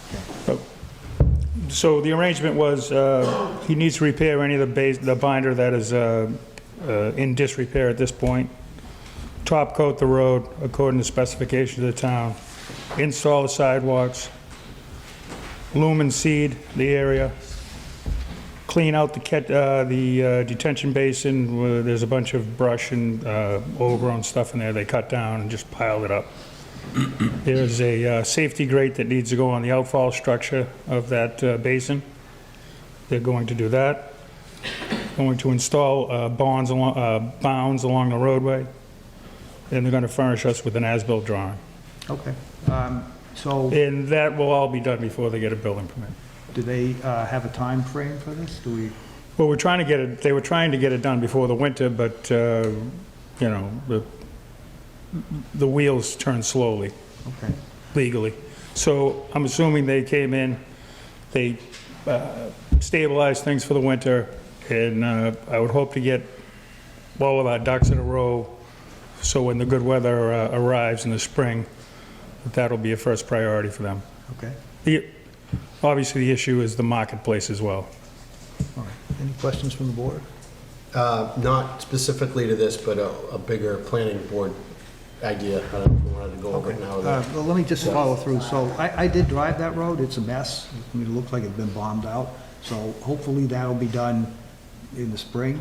But let me just ask, since he's here, the highway surveyors, if you, I went by there today and it was paved, and he did pave around the building, so. but when they're finished with what building inspector has already got them to agree to do, then the road would be something that could be accepted as a public right?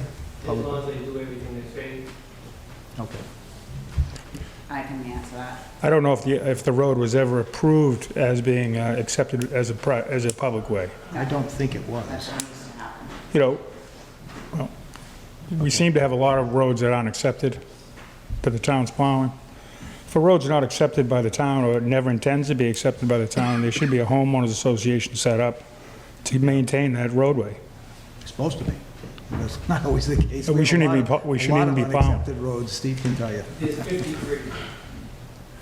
53? Some of them go way back, so that's a Yeah. whole other story. Okay, well, so everyone knows, road acceptance is a whole procedure that has to be followed, including some public hearings, I believe, a recommendation by the highway surveyor, and then the town meeting has to vote on it. So that's, when we do it the right way, that's how we're supposed to do it. Right. It hasn't always happened, I agree with that. Okay, Mimi, you had something else you want to tell us?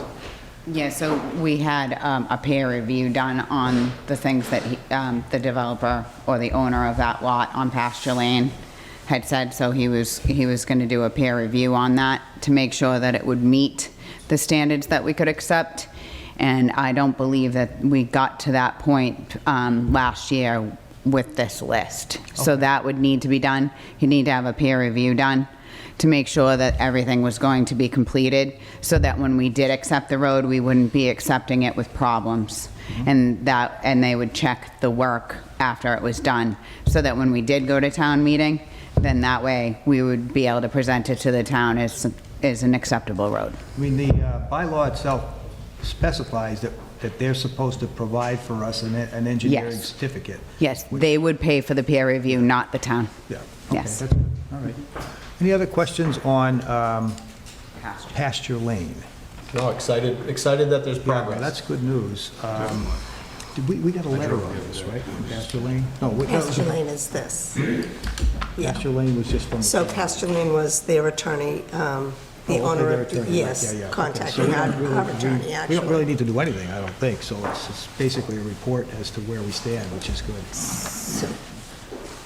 Unless the building inspector has more to say? Well, but it was just, as far as the peer review and all that stuff goes, I think it would speed things up a little bit if we had, say, the highway superintendent down there during the reconstruction or finishing of the road, where he is going to be the one that is going to have to maintain it. I think that would make things go much smoother than Okay. causing a lot more friction. I think it's everybody's best interest to get that road topped and get it finished for the residents. Yep. I'm sure it will, and like I said, if we're following our own bylaws, our own planning board bylaw, that lot can't be released until we have a certificate from an engineer that says everything's in order, so we got 2 ways, that's good. That's what the as-built drawing is, you should certify that as Yeah. Okay. All right, does that cover Pasture Road, I think? Pasture Lane, yeah. Now, the last one's Delilah? Delia. Delia, I'm sorry. Delia. Yeah, and so the highway surveyor pointed out to us over the weekend that there was a collapse on that road, and he's gone and made some repairs. We did get a letter dated today from the undersigned property owners of lots 1, 2, 3, 4, and 5.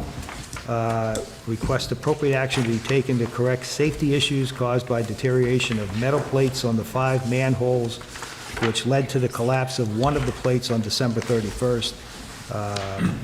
Says also ask the boards to take appropriate action to expedite the road being accepted by the town. It's signed by all of the people that live on that road.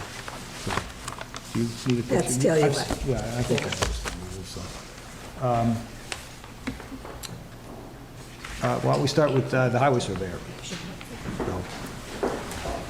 As you see from the pictures there, I went out today, and it's not just those manholes, the problem. The sidewalk's not wide enough, the detention pond is overgrown, the sidewalk's already starting to peel up where the roots are popping that up. It's only got the base coat, but the biggest problem is the manholes.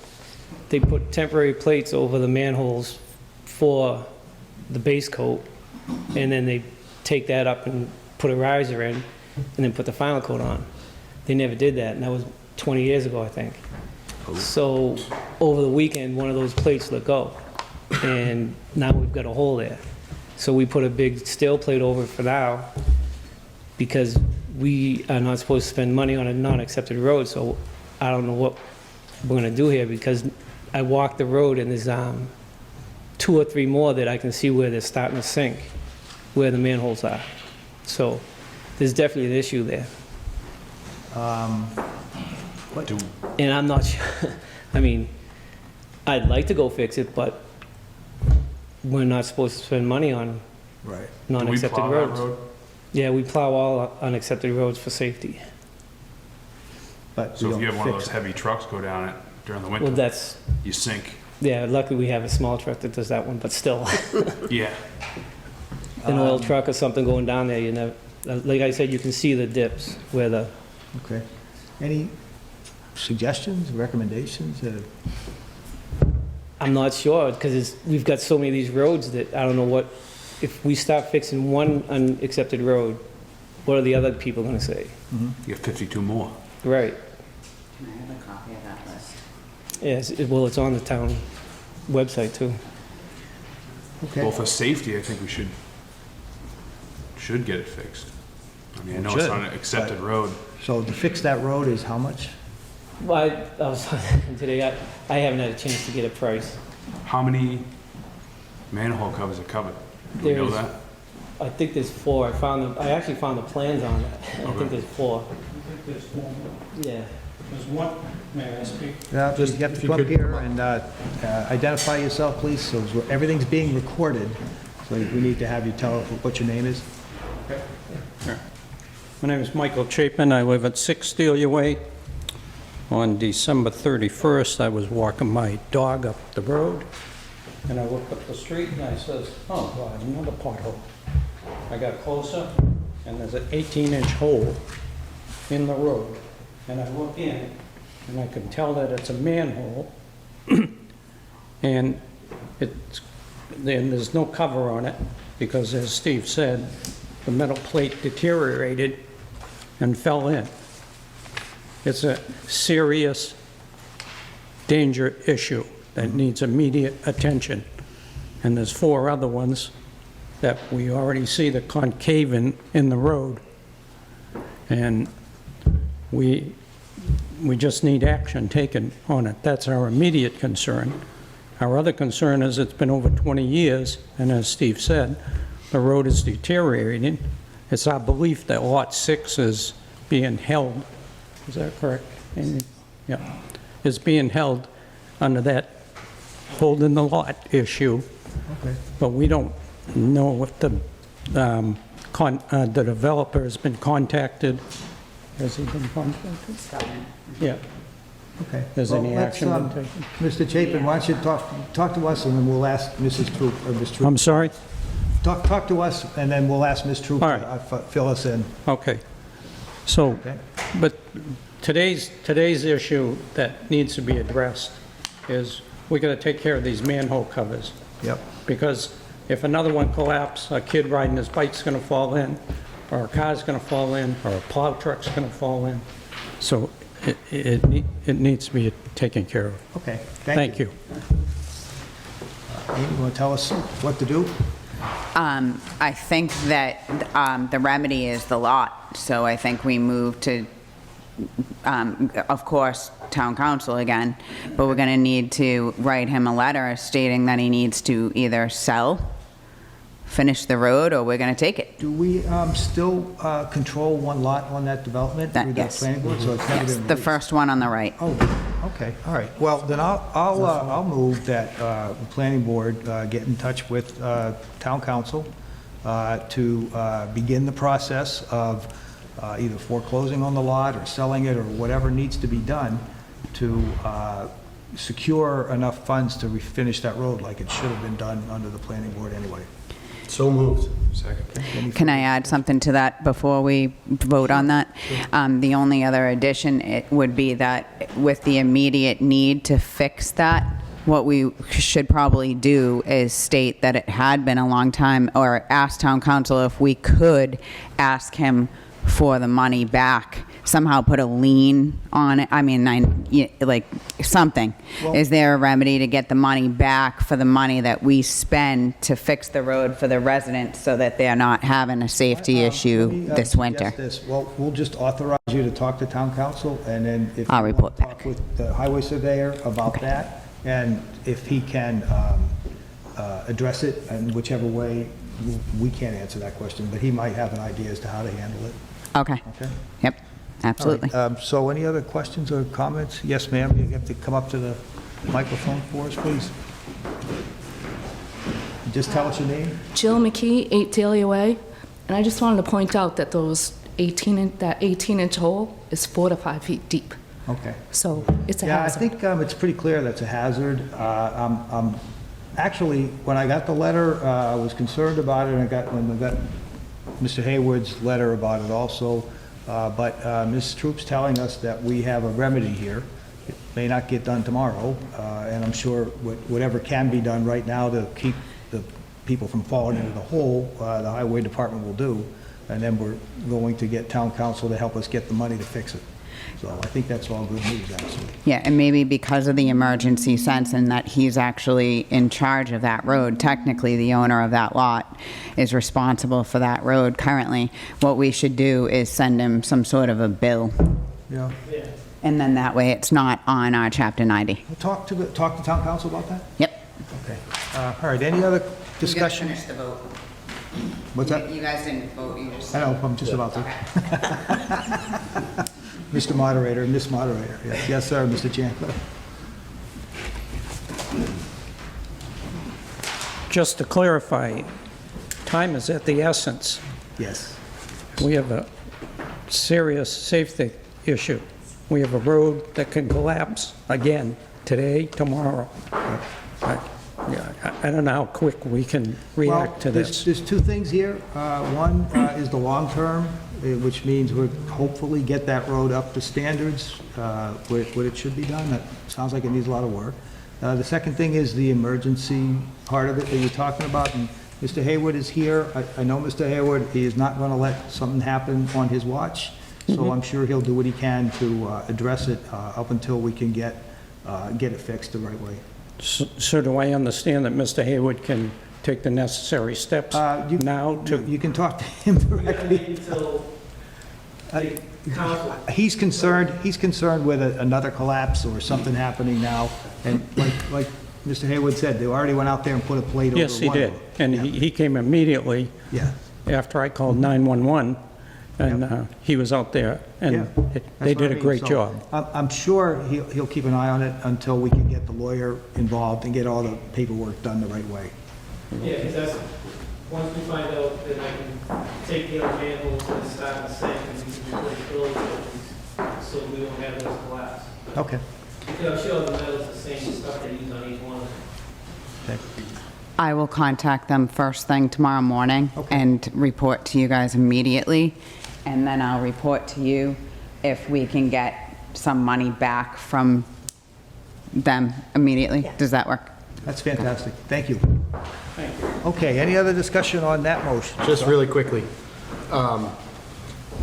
before we get council involved, is there a way, and I don't know if the board can do this or has done in the past, can we send that developer pictures of these holes and remind the developer that they are legally bound, given the status of the bond hold and all that stuff? To maybe force the hand a little bit, or you think? If we have an address, there's no reason why we can't send a letter saying we've had serious concerns with this. We consider it your obligation to fix it, and there's no reason why we can't do that. I still think I don't we should know if talk it'll to have any council. effect. Definitely talk to council, absolutely. Even if we send them, we should But still I- have, Amy, if she's calling Absolutely. town council tomorrow, should be good. Absolutely, but I know Just to get that in one of our other roads, we did send and reminded the developer that, listen, any emergency situation that happens, you are liable for this Yes. situation. So that might get this person's attention a little quicker if we send them a hole that's 4 feet deep and 18 inches around. So that was one question I had. And then Steve, if we had, what's our plan now? Do we have a plan now to make sure they're not going to collapse? I don't know if Jim, you have that. I would suggest that he goes out there and puts safety cones on the other structures that are probably getting ready to collapse. I'd put more plates. I know you got the middle. They have one. You know, They have one plate. we should cut that in half. Instead We should get some more of plates. trying to micromanage the Yeah, building hey, department and the highway department, I think we should leave it up to them. They're here, Park they've some heard trucks loud over and it. clear. The issues, Mr. Chandler, I'm sure will remind everybody as often as possible that this has to be done, and we'll do exactly what we can. And I'm just concerned too with any snow and plowing. yeah. Do we have a solution that's going to make it safe, that is going to be safe during snow? Yeah, once you put the cone on top, they will not plow around that area. And there's enough roadway for people to get around safely and navigate it? How wide's the basin? 20 inches? 18? Go 24 inches. Can we send the developer a bill for every plow drop this winter? we'll let little town council Yeah, handle that that. sounds like a great question for town council. This is, Ms. Troop will, I'm sure, bring that up with him. Okay, so the motion is to authorize the planning board to contact council. All those in favor?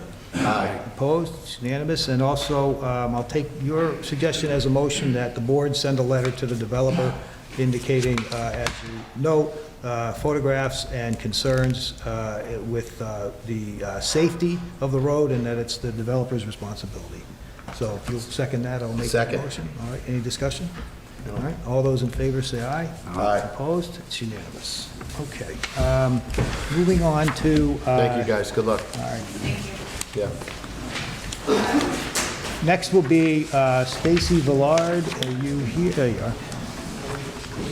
I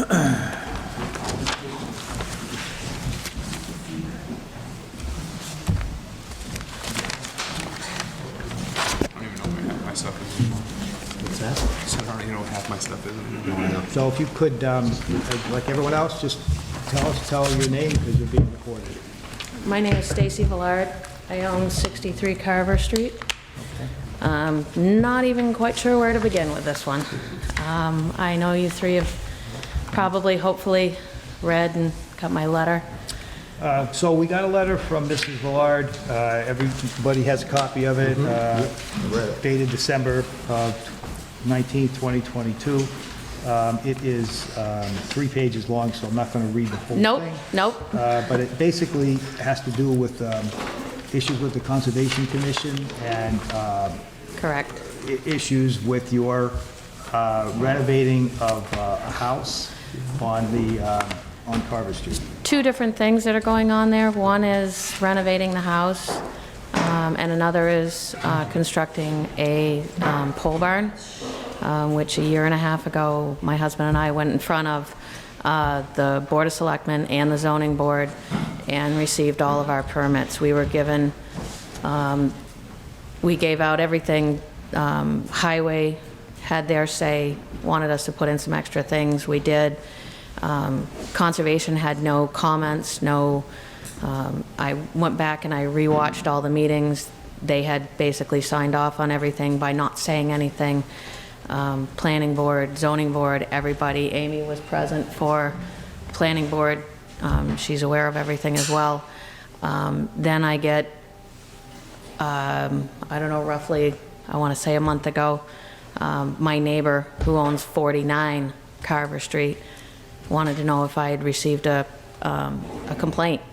I hadn't seen any complaints. Came down, I saw Mr. Perry. He said that the gentleman behind me had complained that some of the water was encroaching on his property. But what it is I have a catch, or I don't know if you call it a catch basin or it's what I was required to put in behind the building to keep all of the water on my property, from my property, on my property. And it is doing its job. It's 40 feet away from, 50 feet actually, maybe even more, away from this person's property behind me. There has, over the years, been flooding back there forever. It's just never been noticed because I took down about 12 trees, so now it's opened it up, so now it's seen. I have done everything by what I was supposed to do. However, this particular person on the board took it upon herself, is from what I can understand. I went to the Conservation Department already, and she took it upon herself to come in, file a cease and desist saying that she spoke with my neighbor, but yet has never come to me with any issues, with any problems. She cited that I was illegally stockpiling wood chips, which I have on my permit for, which is on my site plan, that I had hazardous material, which I cannot find any hazardous material on the property. I've walked it several times. She immediately told my workers that were inside the house, which is more than 300 feet away from any conservation land at all, that they had to cease and desist, demanded that one of my guys remove a piece of equipment which he was putting in my front stairs because they're granite and he needed a skid steer for it, demanded he remove it at that time, made him take it out of there. Told them that she was from the state, from DEP, and that there were officials on their way down there now, that I was getting charged upwards of $4,500 a day in fines. I got frantic phone calls from my workers called out of work. By the time I got there, she was not there, yet she had addressed the envelope to Alan Diaz and myself, which Alan Diaz has nothing to do with this property. He's somebody that I've hired to do my septic system and site work for me. She went on to misrepresent. She lied about things. It goes on and on. I just don't even know where to begin. I don't know if she's a volunteer for this town, if she is a hired employee for this town, and how somebody like this can stay working for the town when she is clearly, she can go to one person and contact them, but yet she tells me that she was under the impression that it was an Alan Diaz property, which makes me think that all she's doing is going after Alan Diaz. When she says she thinks it's his property, but she addresses it to me, all she had to do was look on it. He's never had anything to do with it. My husband and I bought it 2 years ago. Okay. What's the status of your project right now? It's in the works. I have had, the building inspector was there on Friday. The house is 80% done, basically. No, I mean, in terms of this issue with conservation? With conservation, they said last time that they could not uphold this cease and desist because there were no grounds, because I have everything in order, and the other two gentlemen that were on the board had no idea she was doing this. Okay, so as far as conservation is concerned right now? It is cleared up with conservation because they just don't have anything to stand on. Okay.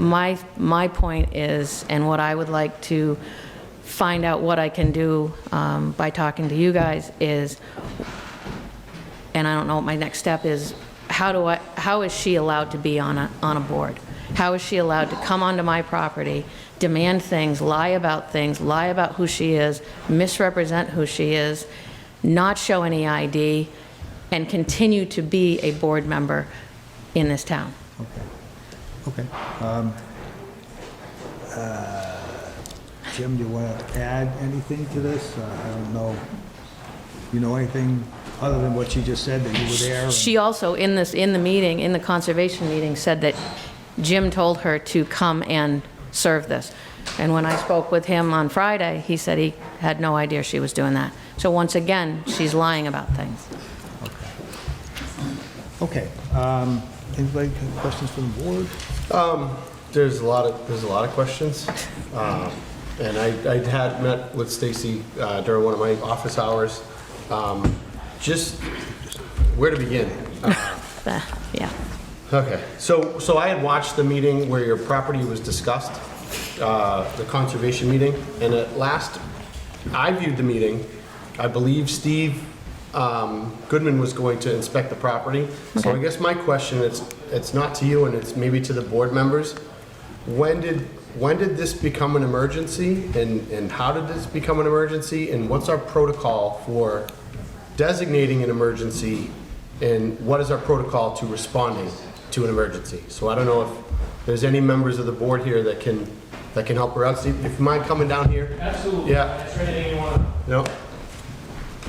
We're just having people say their name. Mr. Lard, if you would, Yeah. why don't you take a seat so he can... Steve Goodman, 24th Ave. I am a member of the Conservation Commission. I'm not here tonight as a member of the Conservation Commission. I'm here as a resident of my neighborhood for an issue that's up later.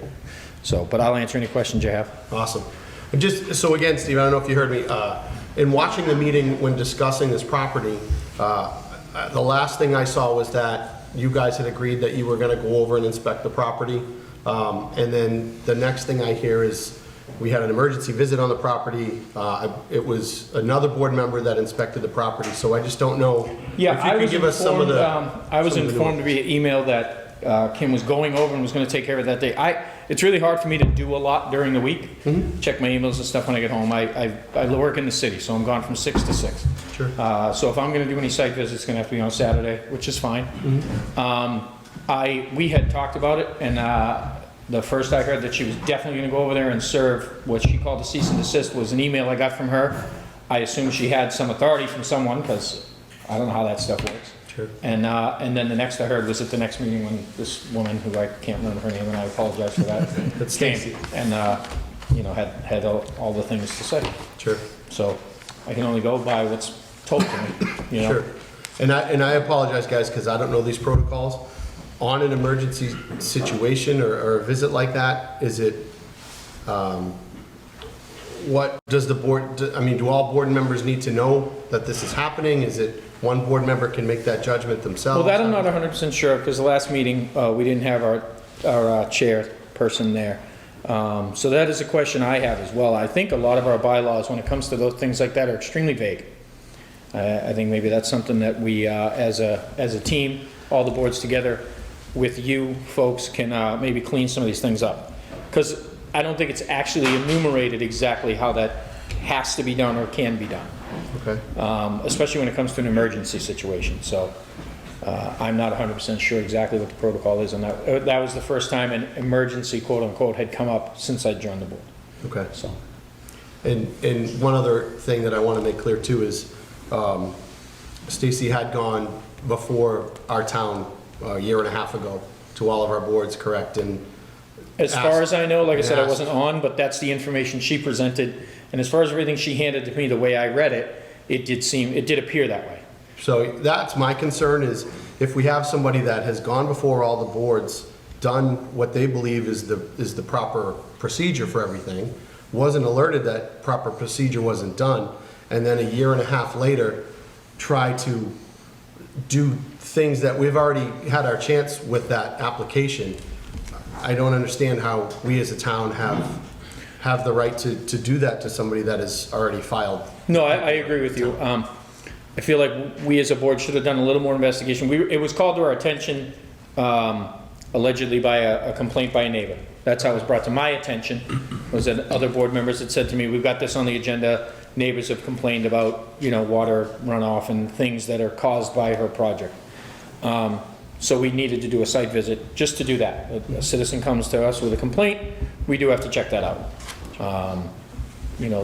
Like you said, we should have done better investigation to see what she had approved. But I feel like in any circumstance, if a member of the town comes to me and says, hey, we've got this going on and I'd like you to take a look at it, I should at least take a look at it. Sure. The other steps that were taken, I'm not certain that those were correct. And like I said, I iterated that myself at the last meeting when she presented all of her paperwork, and I found it to be in order as far as I could tell from what she presented me. So. Yeah, those are just a few. I don't know if. Yeah, no, that is a big deal. When somebody, and I said that, as far as she was concerned, she had done all the right things. Sure. And so it was a shock to her that anyone would be coming up. One thing that I did, when I did investigate preliminarily when they came up, I kind of just looked on GIS maps and things like that. Piece of property does, GIS maps was updated July 2022, and it lists Diaz as the owner. So that was my confusion. That's why I kind of went along with that's the person we should serve. Sure. Maybe a better updated property map for the town itself, not relying on the national satellite one, might be a better idea. Like I said, there are a lot of things that we can improve on moving forward. Hopefully, you folks having a full board and us having a full board, we can work together. Sure. Make things easier, streamline them for the citizens. That's my goal anyway. Yep. No, and I appreciate. I know, like you say, you're in the city all day and you do your time. So yeah. All our boards and committees are appreciated. I hope they know that. So. Okay. Anything else? No, I think we're. How'd you do? Anybody else from the conservation wants to address us? I know we have members here. Go ahead. Mr. Lardy, if you could just, why don't you just stay over here on the seat for a minute? We'll take everybody one at a time. Thank you. You have to tell us your name because it's being recorded. Kimberly Kinkavicki, 668 Plymouth Street. I saw Mr. Sailing the day that I did the site visit. It was the day that he was doing Debbie's exit interview. So he knows I was at Town Hall. I was reaching in. It came about because multiple complaints came in for flooding. Some of the complaints were in writing. Some of them were phone calls. Debbie was very overwhelmed in the office. I was available.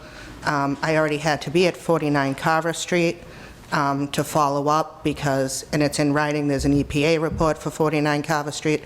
There were more concerns for 49 Carver Street. 49 Carver Street was being blamed for everything. Mr. Markey was next door afterwards. I did go over some of the things that Mrs. Valad has reported third hand from her subcontractors is completely false. And honestly, I think you should hear from those subcontractors firsthand, not third hand. And also what I brought to the Selectmen's Board was that, and this would not be Mrs. Valad's problem, but my concerns at the surface were, after pulling meeting minutes, finding out that I couldn't ask Amy Troop questions because she was the realtor who sold the property, making motions and voting, if it was a conflict of interest, or was a part of it. Also, Alan Diaz, which, if you've watched the meetings, you know that he's involved in the property. Also making meetings and... Hang on. So, I don't want this to get out of control. I think the board heard that there was an issue, a complaint. Yes. We did hear from Mr. Goodman saying, well, I wasn't involved, but this is the procedures. And I understand that you obviously are going to disagree with certain of these things, and that's not really something that we should deal with tonight, I don't think. I do think, though, two things. First of all, Mrs. Villard said that her project can continue. She's not being stopped at all by the Conservation Commission. Okay, so that issue is gone. And so that the bigger issue that we do need to address, I think, and it's not just with conservation, I think it's something that we need to address with a lot of our appointed boards. And the conservation is appointed by the Board of Selectmen, Yes. so you report to us. And I think that we've had a lot of turnover in the last couple of years on all of these, the zoning board, planning board, not, planning board too, but we don't control that, but conservation, there's been a lot of turnover. And I think it's time for this board to sort of exercise its authority a little bit and try to get some education going. So I would recommend to our board that to address this issue, that we have a series of meetings. Appointments are coming up at the end of the year, or the end of the fiscal year, so it'll be by July 1st, we're going to have to make reappointments and so on and so forth. But that between now and then, that we set a schedule and meet with each individual board and go over with that board, you know, what their protocols are, what their training programs are. Some of these things are very technical, like conservation is very technical. There's all kinds of state laws and everything else that have to. Zoning board is very technical. It's very, not something for a rookie to try to do without some kind of education. And in the past, what we've had, I think, are enough people that had been on the boards long enough so that there was enough institutional knowledge so that when a new member came on, that person could learn on the job. I think right now we have a little bit of a gap in our knowledge, and we need to address that. So understand that this issue happened. It sounded like it was a problem. I'm sorry it happened on everybody's part. No, and I'm happy to apologize to Ms. Villiard, and multiple complaints are still coming in for that property and for flooding, so it's ongoing. Let me stop you there. I'm not asking you to apologize. No, but I'm happy to, because I was also confused, like Mr. Goodman, that it was Mr. Diaz's property. It came in front of the board as Mr. Diaz's property. Again, I don't want to rehash all of that. I think that's not going to be productive for us. What I do think, Ms. Villard's made whole in the sense that she can continue with the project. That's, for me, the first thing that's important. The second thing that's important is that we address these issues individually. Because again, appointments are coming up. I want to make sure that the people that we appoint as a board now, or that we have to be responsible for because the board appointed them at another point, know what they're doing, know what they're supposed to do, and that we addressing things in that. And in issues like that, we can take up when we meet with CONSCOM and say, okay, you know, this is how we handle these problems. And, you know, and the Board of Selectmen is going to say, okay, well, we need to get somebody in here to educate us on this, that, or the other thing. That's what I think we ought to do. And then what I noticed when this came up, working with Sandy and Pam and Mr. Seelig, is there's no written policies in the town of Halifax to assist anybody on any of the boards. And it may be helpful if we could have a written policy to refer to. So, again, I think that's the issues we need to address. And I do think what I'm going to recommend to the board, that between now and the beginning of the fiscal year, that we meet with all of our appointed boards and have those discussions. And by that point in time, again, I hate to keep looking for Cody to be our savior. However, one of the things that's been missing in the last year and a half, no offense to be taken, please, is that we haven't had that one kind of person that can coordinate these things for us. And so I think once we get him in place, that we can coordinate this a little bit better. So I would recommend to the board, I'd move that we do that between now and end of this fiscal year, which is when our appointments come due, that we have a meeting with each individual of the boards that report to us or that we're responsible for, and start addressing these. I don't think we can fix all those things in one meeting, but I think we need to talk about it. So and I apologize because I did say I had something about planning earlier. Board education, I feel like, is one of our biggest issues right now. And that was one of my big issues I wanted to bring up with Cody when our new TA came. I feel badly that we have folks in there that might not have, again, gotten the institutional knowledge of a previous member or given them the tools to be successful, right? You know, so like our how to call a bond, you know, like our planning board someone should show them how to call a bond, you know, that's part of being on a planning board. So I would absolutely agree with education with our boards. Recording in progress. Recording is in progress, just so everybody knows. And yeah, I so move that if it wasn't a move. Okay. Yeah. Any discussion? No. All right. All those in favor say aye. Aye. Opposed? It's unanimous. Okay, so Stacy had something to say. I hope that we've at least let you say what you had to say. No, not yet. All right, well, we'll deal with that as it comes along. Again, I don't want to get into a... I'm not getting into a he said, she said at all. Right. But had they done their homework and simply gone downstairs to the assessor's office Yeah. and looked it up, my husband and I bought the property 2 years ago from Don Devine's estate. Okay. Okay, at no time was I involved in it. So at no time did I get a phone call, because I would be more than happy to meet with anyone but her. And Okay. right now, she is not allowed on my property. Okay, so again, I think we've heard you. I do appreciate that. I think everyone agrees that this could have at least been handled better, if not mistakes were made. So we're going to try to address it. Thank you, though. Thank you. Okay, so we're running a little bit late. Our next appointment is Mr. Littlefield, who I saw somewhere. There he is. So again, we're being recorded, so you have to announce yourself on Steve Littlefield, 15 Franklin Street, the Veteran Service Officer in town. Came here tonight to discuss the termination of the Memorial Day Committee and instituting a new committee or council or a name to be determined for people to assist with veterans' issues in the town. One question, I want to make sure, and we've looked into this, this is not a town meeting vote, this is just a vote of the Board of Selectmen? Yeah, we appoint them.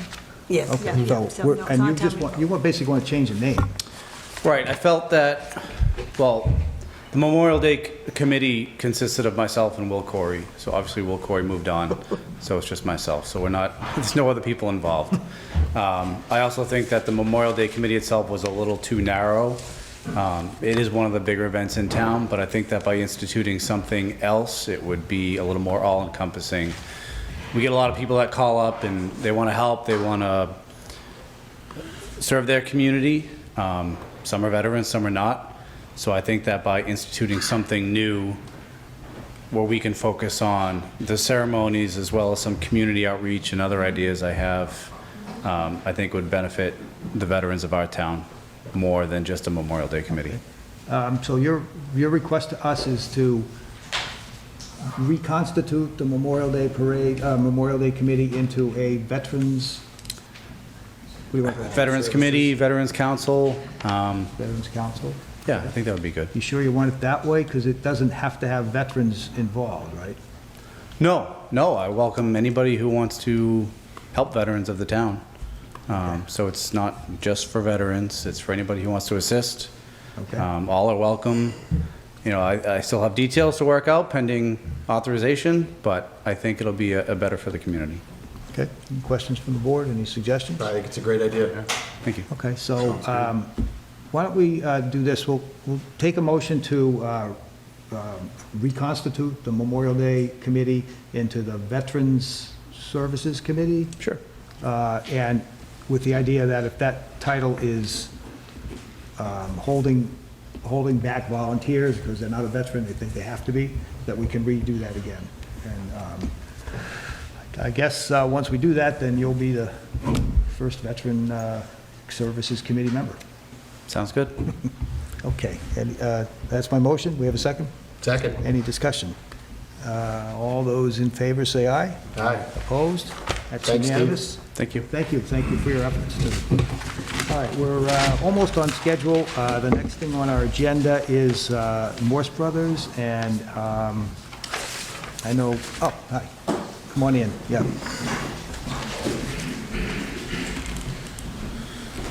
So, again, we're being recorded, so if you just say your name so we know, have it on the record. So Brendan Moakman with Morse Brothers. Okay, thank you, Mr. Moakman, for coming in to talk with us. So, just so we get this out on the table clearly, over the last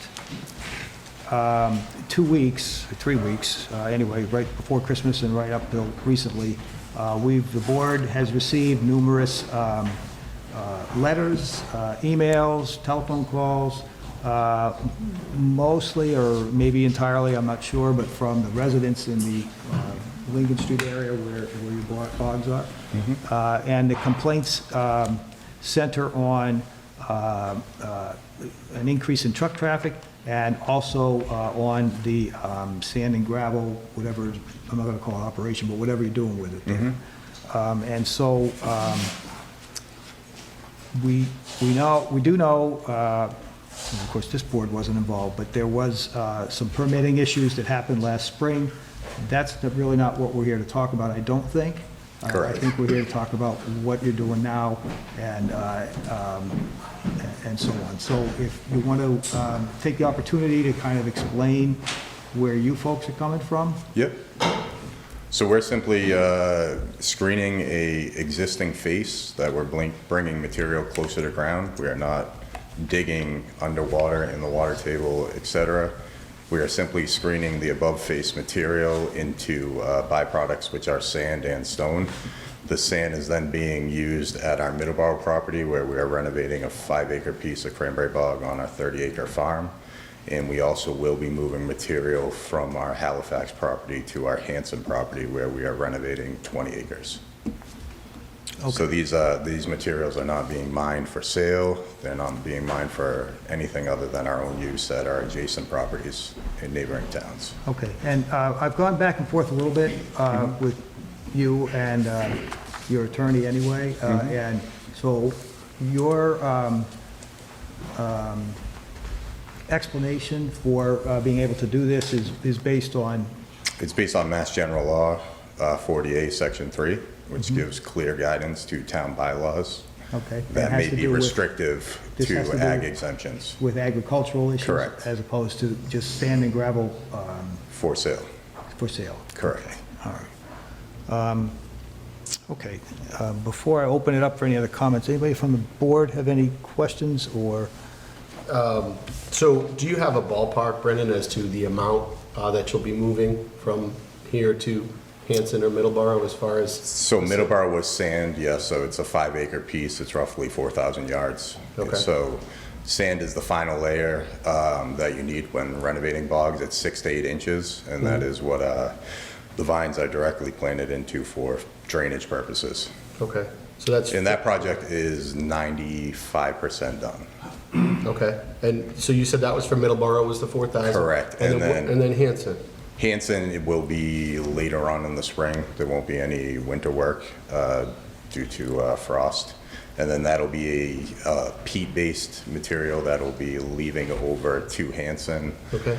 which is used as a confinement layer. So it's basically the first layer within the bog that allows water to not penetrate that. So then your sub-layers and your top layers can be mitigated by that confinement layer, so Okay. that you have even water source throughout the entire bed. Okay. And a ballpark on materials there, like yardage-wise? Best guess would be 10,000 plus yards. Okay.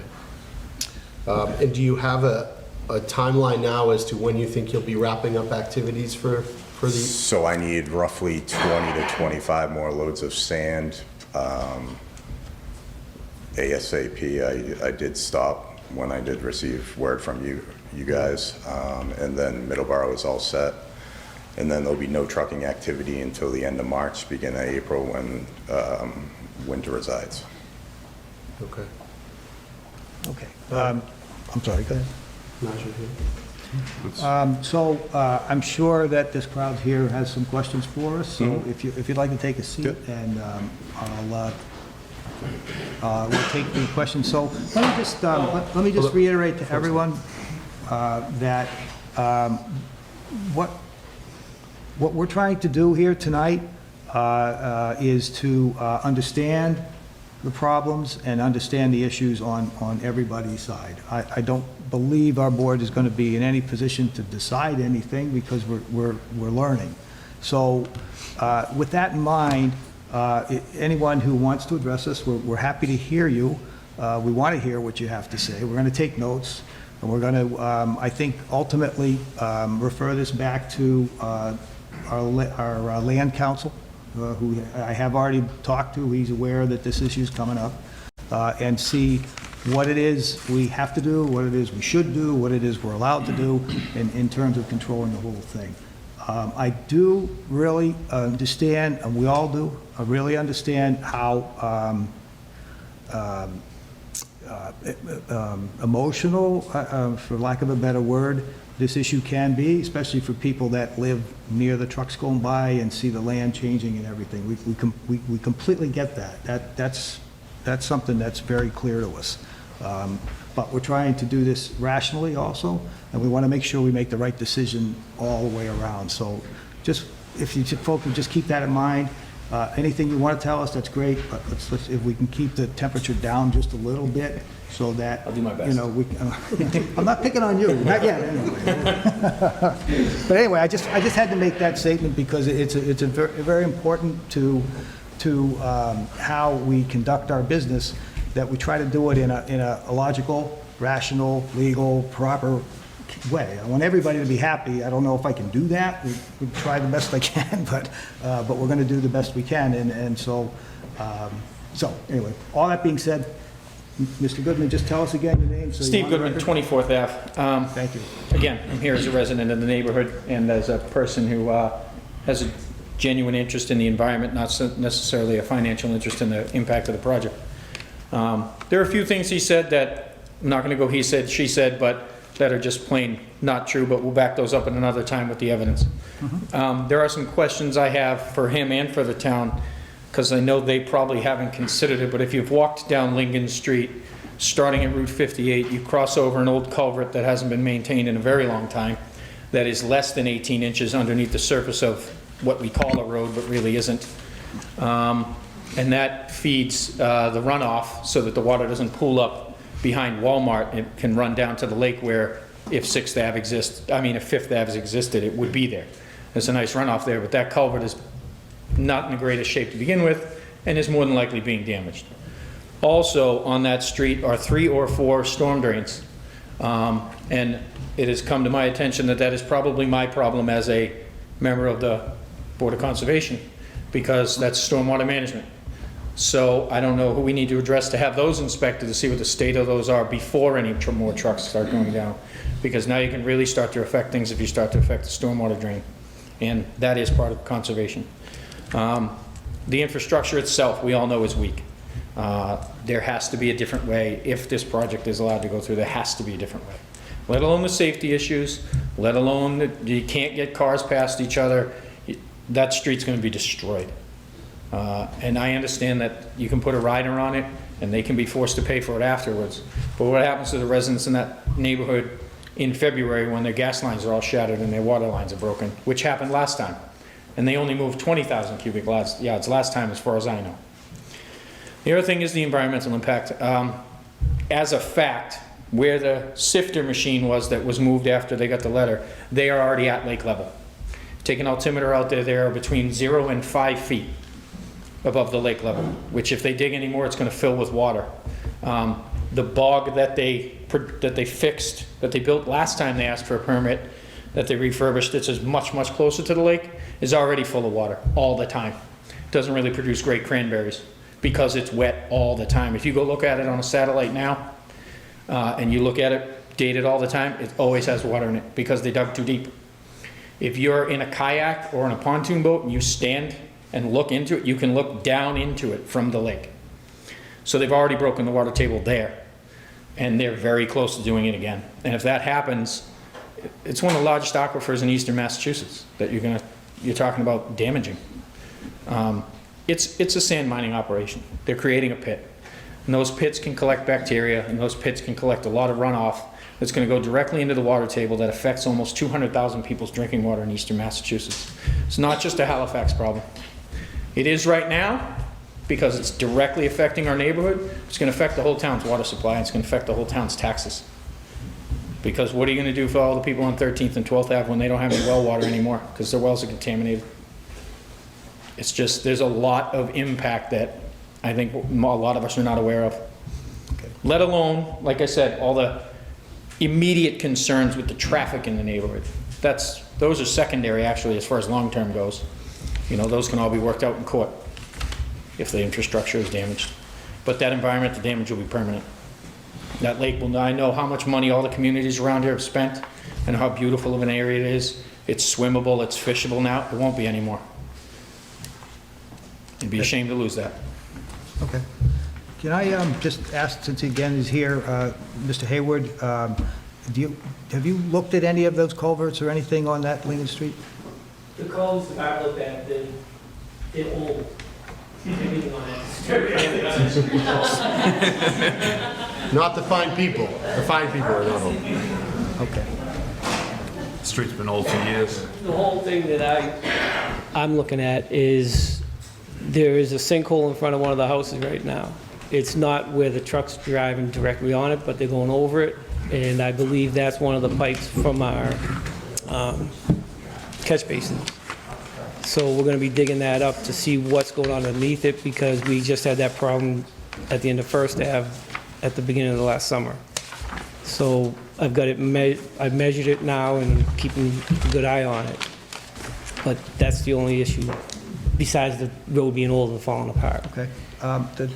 The issue has come up in terms of just the volume of heavy truck traffic on the roads in that area. If you know, and I'm putting you on the spot, but if you know, is there any way that we can address that, like in terms of preserving the road, or is it just going to be something that eventually it's going to wear it all out? As long as the project goes on, it's going to just keep deteriorating. But that's what we were talking about before. If whatever money we make off of the sale of what they're getting, what money they make on their sand, we get a portion of it to fix the road. That's how I'm looking at it. Mm-hmm. Okay. Okay, all right. Anybody else have any questions for the highway surveyor? No? No, not a thing. Thanks. But like I said, I'm going to keep on watching these couple of spots that I noticed that are worse than the other parts. Okay. Again, have to identify yourself for the record for us. Kimberly Kinkavicki, 668 Plymouth Street. I know I've emailed the board, I've spoken to our Board of Health agent. Now that we amended our stormwater bylaws, and they do fall under conservation and planning and highway, My suggestion for our infrastructure would be to look into the MS4 grants. I know that the Highway Department already gets a lot of the money, if not all of it, from the MS4 grants. But if we could work together between Highway, the Board of Health, and Conservation, we may be able to get a bigger grant to address some of these infrastructure issues, not only in the Avs, but in other areas of the town where we hear a lot of issues from the residents. But I would highly suggest starting at the Avs. It may be a solution. What are you referring to, an MS4 grant? Yes, under the stormwater management. Okay. And just something that we do. I know we're shorthanded on those that can write grants. I wrote grants for the state. I'm happy to help where I can and work with others in the town, because the municipality grants are a lot different than the state grants. But I'm told not so much so. So I'm willing to help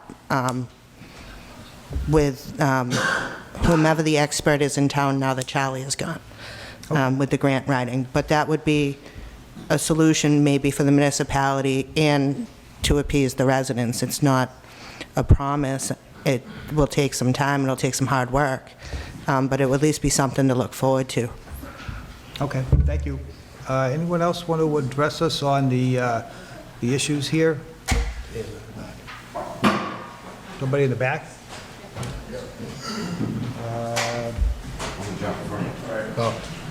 Hey, Mr. Massio. So, everyone, we've been telling them we're being recorded, so if you have to, just announce yourself so that we have it on the record. David Masio, 16 10th Ave. Thank you. I think the residents and the rest of the neighborhood people want to know directly, are you planning on taking any more trees down? Are you going to cut more of that whale back down? Wait. All right. So, I'm Could you trying to- please ask him if they're going to take any trees down, and Okay. for the record, it's recorded if there's going to be any land clearing. Okay, all right. I don't know if you're able to answer that question? You're No, not? we're not taking any more trees down. Okay, so the answer is they're not taking any more trees down. Mr. Gillespie?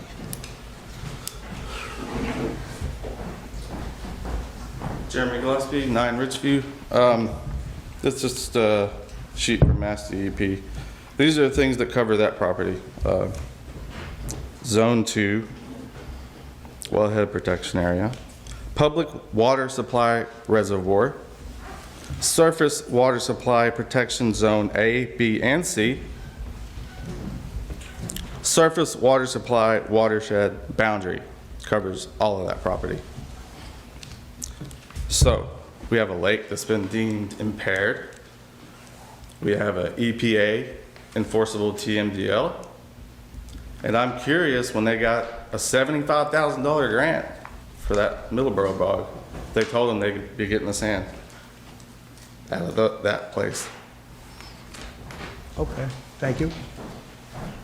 Anyone else have any comments for us? Anything else we can address?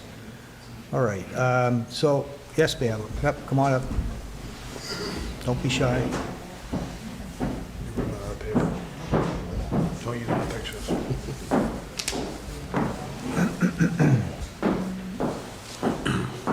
And again, you have to announce yourself because Yep. we're being recorded. Thank you. Cheryl Howell, 42 Second Ave. I'm just up here to discuss with you. I thank you as new board members for being here. I realize that you will watch out for us, whether or not it's conservation or what it will be for the lakes and for the well water, because if something happens to the well water, it's not just Lincoln Street that's going to have the issues. It's going to be the whole town. My other concern is, or question at this point is, for Steve Haywood for the Highway Department. There's supposed to be a 25-foot road that's able to have that many trucks coming off and on it. If there's going to be 100 trucks a day going through, I'd like to know we've got our own measurements from the neighborhood, and in some spots it's not 25 feet. So if we could ask Steve the regulations on the width of the road, that would be great. My other concern, which is one of my major concern, like I said, we'll all go down with the water, we'll all lose the lake, whatever. My main concern is my kids, and that is my most important concern, is I can't have my kids out there riding a bike, hit a patch of sand, because the roads are all sandy out there. My kid already took a Dixie out there. If a truck, God forbid, was going by, I can't have something happen to my child. So I hope that is brought into consideration. Okay. There are a lot of kids in that neighborhood, and I don't want to impede on, we've been neighbors with the cranberry bogs. I think cranberry bogs are a great thing. I just feel like these other projects are just way up and over what they should be. It's, you know, do your cranberrying, do the harvesting. There's no need for all this other work in this particular neighborhood. I've been here 26 years, over 26 years. So I just want you to keep in mind about the children, the drinking water for yourselves, the drinking water for whoever else is in Halifax. I know everybody will take care of that. You'll do what you need to do, but that's what I want you to know. Okay. Thanks. Thank you. Mr. Hayward, I don't know if you have any comments about the road? The road width is 20 feet. That's the width of just the asphalt, and I measured probably 8 or 9 different spots, and I came up with 20 feet or 20 feet 3 inches on every spot that I checked. Some of the road is actually taken over by dirt and grass, and some of the people that put driveways in put their part of their asphalt on the road, so it's deceiving on some of the spots. But the width is 20 feet. Okay. Okay, yes, sir.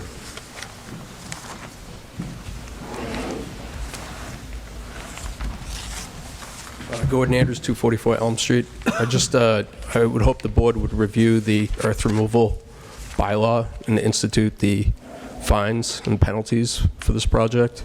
They previously had to get an earth removal project to take soil off of the site. And I think that the town should review what was already approved, what they did before, what came back as the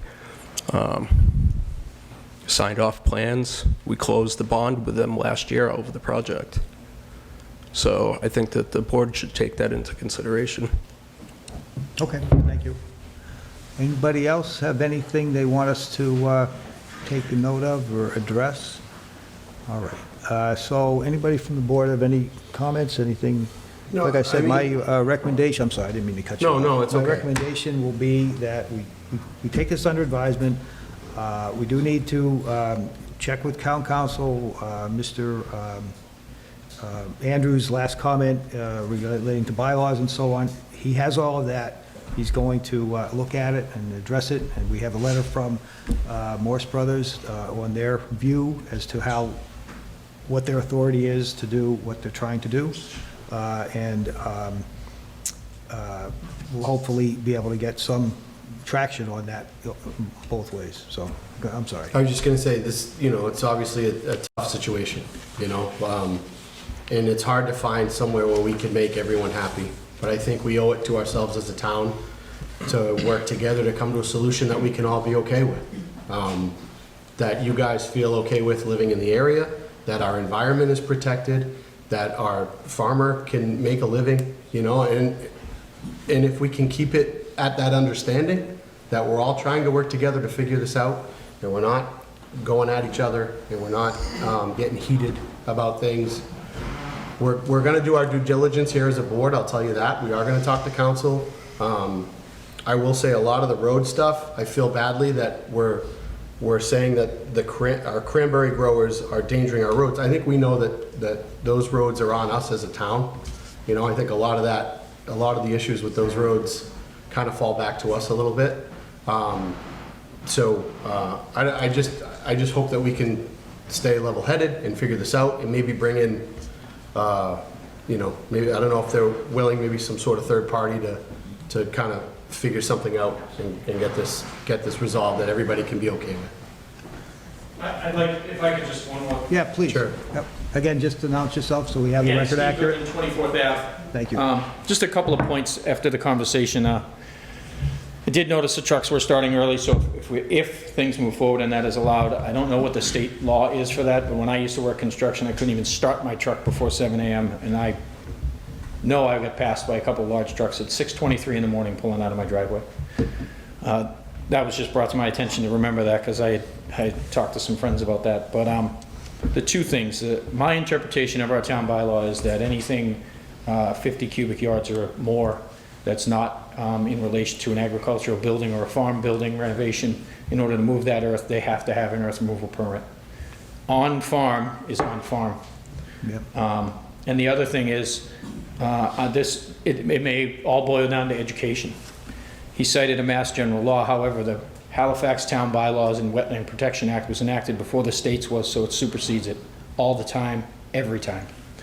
Our bylaws relating to wetland protection were enacted before the state's. So the state can say whatever they want, our laws supersede them. Okay. So, again, that's, not, I don't want to get into a debate about it because I don't know the answer, but that's where our lawyers are going to have to butt heads to see, you know, on those issues. And actually, they are aware of those. In terms of hours, if there was a permit involved, the bylaw is specific that you're not supposed to start before 7 o'clock. So, obviously, assuming that some of this operation is going to continue, we're going to have to work out the issue on hours. I think that's a relatively easy one. We'll have to work out the issue on traffic. I think that'd be a little bit harder than that, but not as hard as some of the other issues that we have to look at, like moving the earth and so on and so forth. So it's all in the plan. Very good. Thank you.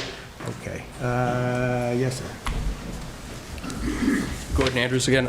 I'd also request the board to look at an out-of-the-box solution by taking the property by eminent domain. Taking the property by eminent domain, where it is our water source. It's our primary well. So if you're going to look at solutions, look all over the place. Okay. Any other comments or suggestions or questions? Okay. So I want to thank everyone for taking the time to come and talk with us and to pay attention to this issue.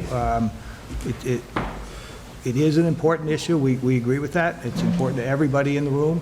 So we are going to do our level best to try to get it resolved as quickly as we can. I don't think we benefit at all if this continues without some sort of resolution. So we're going to try to do that. And just as we discussed already with the board, I have spoken to town council. He's well aware of this meeting tonight. I'll talk to him again. We'll have him come up with whatever solutions we think we should be addressing, and then move ahead with that. So we're not going to put it on the back burner. We're going to deal with it. Everybody needs to know. Morse Brothers needs to know where we stand. You folks need to know where things stand. So we're going to try and get it resolved as quickly as we can. Okay. All right. So we'll move on to. I think that's our last appointment. So I want to thank everyone again for coming in, and Mr. McClung for coming in and speaking with us. I do think it helps to clear the air, at least to that extent, when we have the opportunity to talk about it, and that's what we at least accomplished that much tonight. So. Thanks for coming in. Thank you. Okay, so going back to the agenda, and I see that our Council on Aging Director is here, so the Council on Aging Community Center, is this... We're not sure why that was put on the agenda. I did? You put it on? So exactly why was that put on the agenda? Aging personnel. Great. Why don't we take a 2-minute recess and just let everybody calm down? All right. Looks nice, I like that. Yeah, well, So we're going back to our general discussion points, and on our list here is the discussion of a complaint regarding fines issued at 145 Cranberry Drive. I know the building inspector is here. Mr. Goodman. Mr. Goodman. Thank you. Thank you. We can't hear, so thanks. The building inspector is here, and the complainant, do you want to address this first, or? Yes, sure. Okay, if you would come up to the microphone like everyone else. Identify yourself. Just, announce yourself so that we have a clear record. I'm Joseph Keogh, 145 Cranberry Drive. Thank you. And I already had the pleasure of speaking to two of you gentlemen in the past couple of weeks. Mr. Bruno, hi, nice to meet you. I have some notes prepared if you'd like me to give a little backstory. We're here to hear the, Okay. The issue. You do have a copy of the complaint that I filed? Yes, the letter, yes. Okay.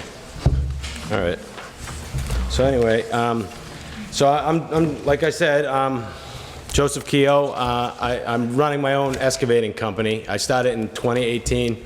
Started it part-time with 2 shovels and a pickup truck, basically. I jumped in full-time in 2020. We moved to Cranberry Drive March 2021. We had a really good year that year. It was unexpected. We had a lot of growth. I added a 10-wheeler to the fleet and a Bobcat. And, I kept the 10-wheeler at the house. Over the weekends, sometimes I'd drive the 10-wheeler home instead of my 1-ton dump truck. Most of the time, I'd keep the 10-wheeler on site. So I had 2 small machines, a small excavator and a small Bobcat. They would primarily be on the job, or in between jobs, I'd bring them home. And they were small enough, I didn't think they would cause an issue. They're quiet, they're compact. My neighbor complained about seeing the 10-wheeler. I think it was maybe spring 2022. Summer 2022, I was ordered to remove my truck and equipment, and then I was illegally running my business from that location, which is not the case. I'm simply a business owner, and I live at that location. I appealed in August and was denied. In late August, I had 30 days to clean up the yard. I removed my small excavator. 10-wheeler had already been gone. I'd seen what it had done to my neighbor, and I really didn't like that he was outside taking pictures of it every day. So that had been long gone, prior to the August meeting. Since September 15th, I've been ticketed $300 a day, roughly $35,000.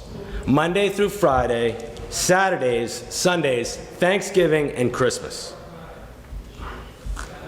As well as Mr. Perry's requested personal days, which he wasn't in the office. And it's to my understanding that he needs to actually see the violation, prior to issuing a ticket, which I don't believe that's the case. We've had no equipment in the yard since late August, yet I continued to get fines. And I have some pictures here of the yard I'd like to show all of you. I don't have enough for the people in the audience, but Okay. this is September 24th. I'll just go down. This is September 27th. And these are all ticketed days, mind you. So the 26th, and I have one here for you if you'd like. And you guys can just search out this one if you'd like. Okay. This last one is during the snowstorm, and it's down at the bottom. I have my trailer here. This is my little shed, pretty much here. Under this rake, or under this tarp is a landscape rake, which I was told yesterday that I couldn't have, so we moved it off-site. We'll But put if you wanna these in. circulate that. Put them all in our records here. Sure. Okay. Okay. Hang on, I have a couple more things to say. Hang on. So we have surveillance cameras set up, and we've had surveillance cameras set up since this whole thing started. We have not seen Mr. Perry come by, and if he were to come by, there is no possible way that he could even see anything in the yard, unless he would actually step foot onto the property, which does not happen at all. This is the same guy that says that these pictures are nothing. Okay, so this is 688 Plymouth Street. Okay, see all these pictures? We got a big trailer here. Well, I believe you have that's to talk to us. residential as well.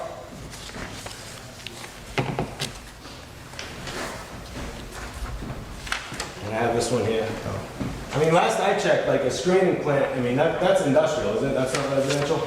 Can you ask Mr. Perry if... We will, but why don't you come over here? So first of all, we want you to be recorded, so you're not being recorded from there, so... But let's... Can we send those around too? Is that okay? I could send those around if you want. Well, we're the ones who Okay, make the that's fine. decisions. So. Sorry, I don't really know the format here. But anyway, so I believe this is a complete assault on my freedom as a homeowner. It showcases a level of harassment and misconduct by a building official. Not only is this wasting my time and money defending myself in court, because this is running to court now, and I have an attorney, you guys have an attorney, you're talking about your resources, being drained, every day, every time that we go to court, this is wasting taxpayer dollars and pursuing these fraudulent citations. I'm asking that these fines be discarded immediately. Okay. Anything else? Yeah, well, you guys, you talk about, you have low resources with town council, and, I think that this is one of those situations where you need to instill some common sense, because as of right now, it makes no sense. Okay. All right. Why don't you have a seat and Sure. we'll hear from the building inspector. Thank you.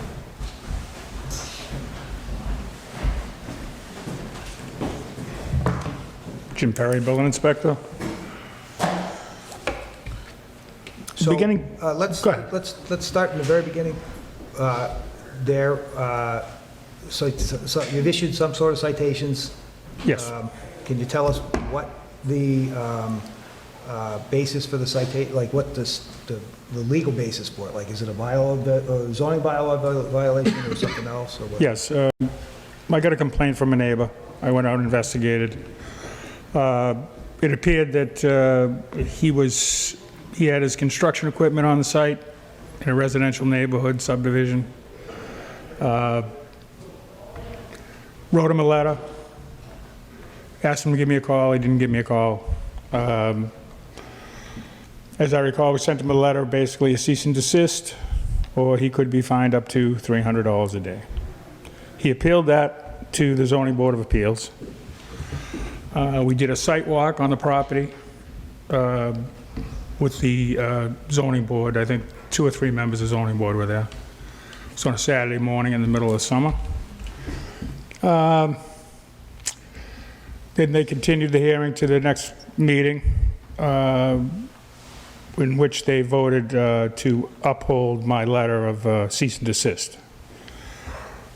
At the meeting, I suggested they give him at least 30 days to relocate his equipment out of the property. 30 days went by, and there was still equipment on the property. As a matter of fact, the chairman of the zoning board offered to let the gentleman park his equipment on his farm, Mr. Nezzarella. So it wasn't like he didn't have a place to go. So after that point, after 30 days, he's been stonewalling the thing from day one. We have zoning bylaws to protect the residents of the town of Halifax. So I began issuing fines, tickets, starting off, and if I got a ticket, I wouldn't be getting too many tickets before I got that stuff out of there. If it was myself, I'd be a little nervous about it. But lo and behold, things just kept going on, business as usual, so the tickets kept going. And that's where we are. We are currently in court. We went to court on one date. It got extended, it continued to the 27th of this month.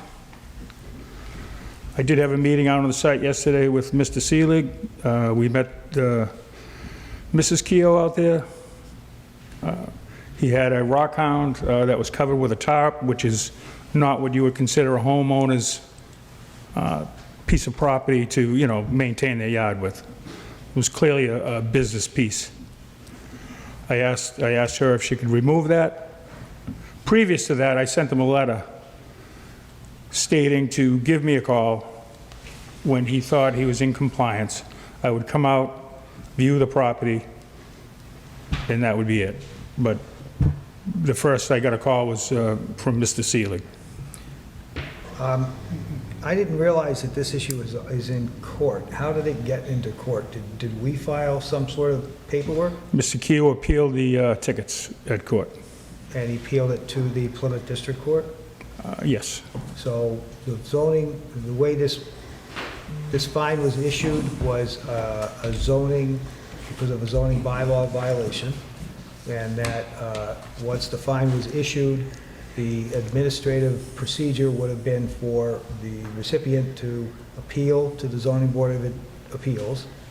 Zoning board of appeals makes a decision. If they deny his appeal, his next recourse is to go to the Plymouth District Court? No, he could have removed his equipment from the site. Well, I understand that, but Then at that point, you know, he appealed the tickets themselves. okay. So when we went to court, he only appealed 5 or 6 tickets.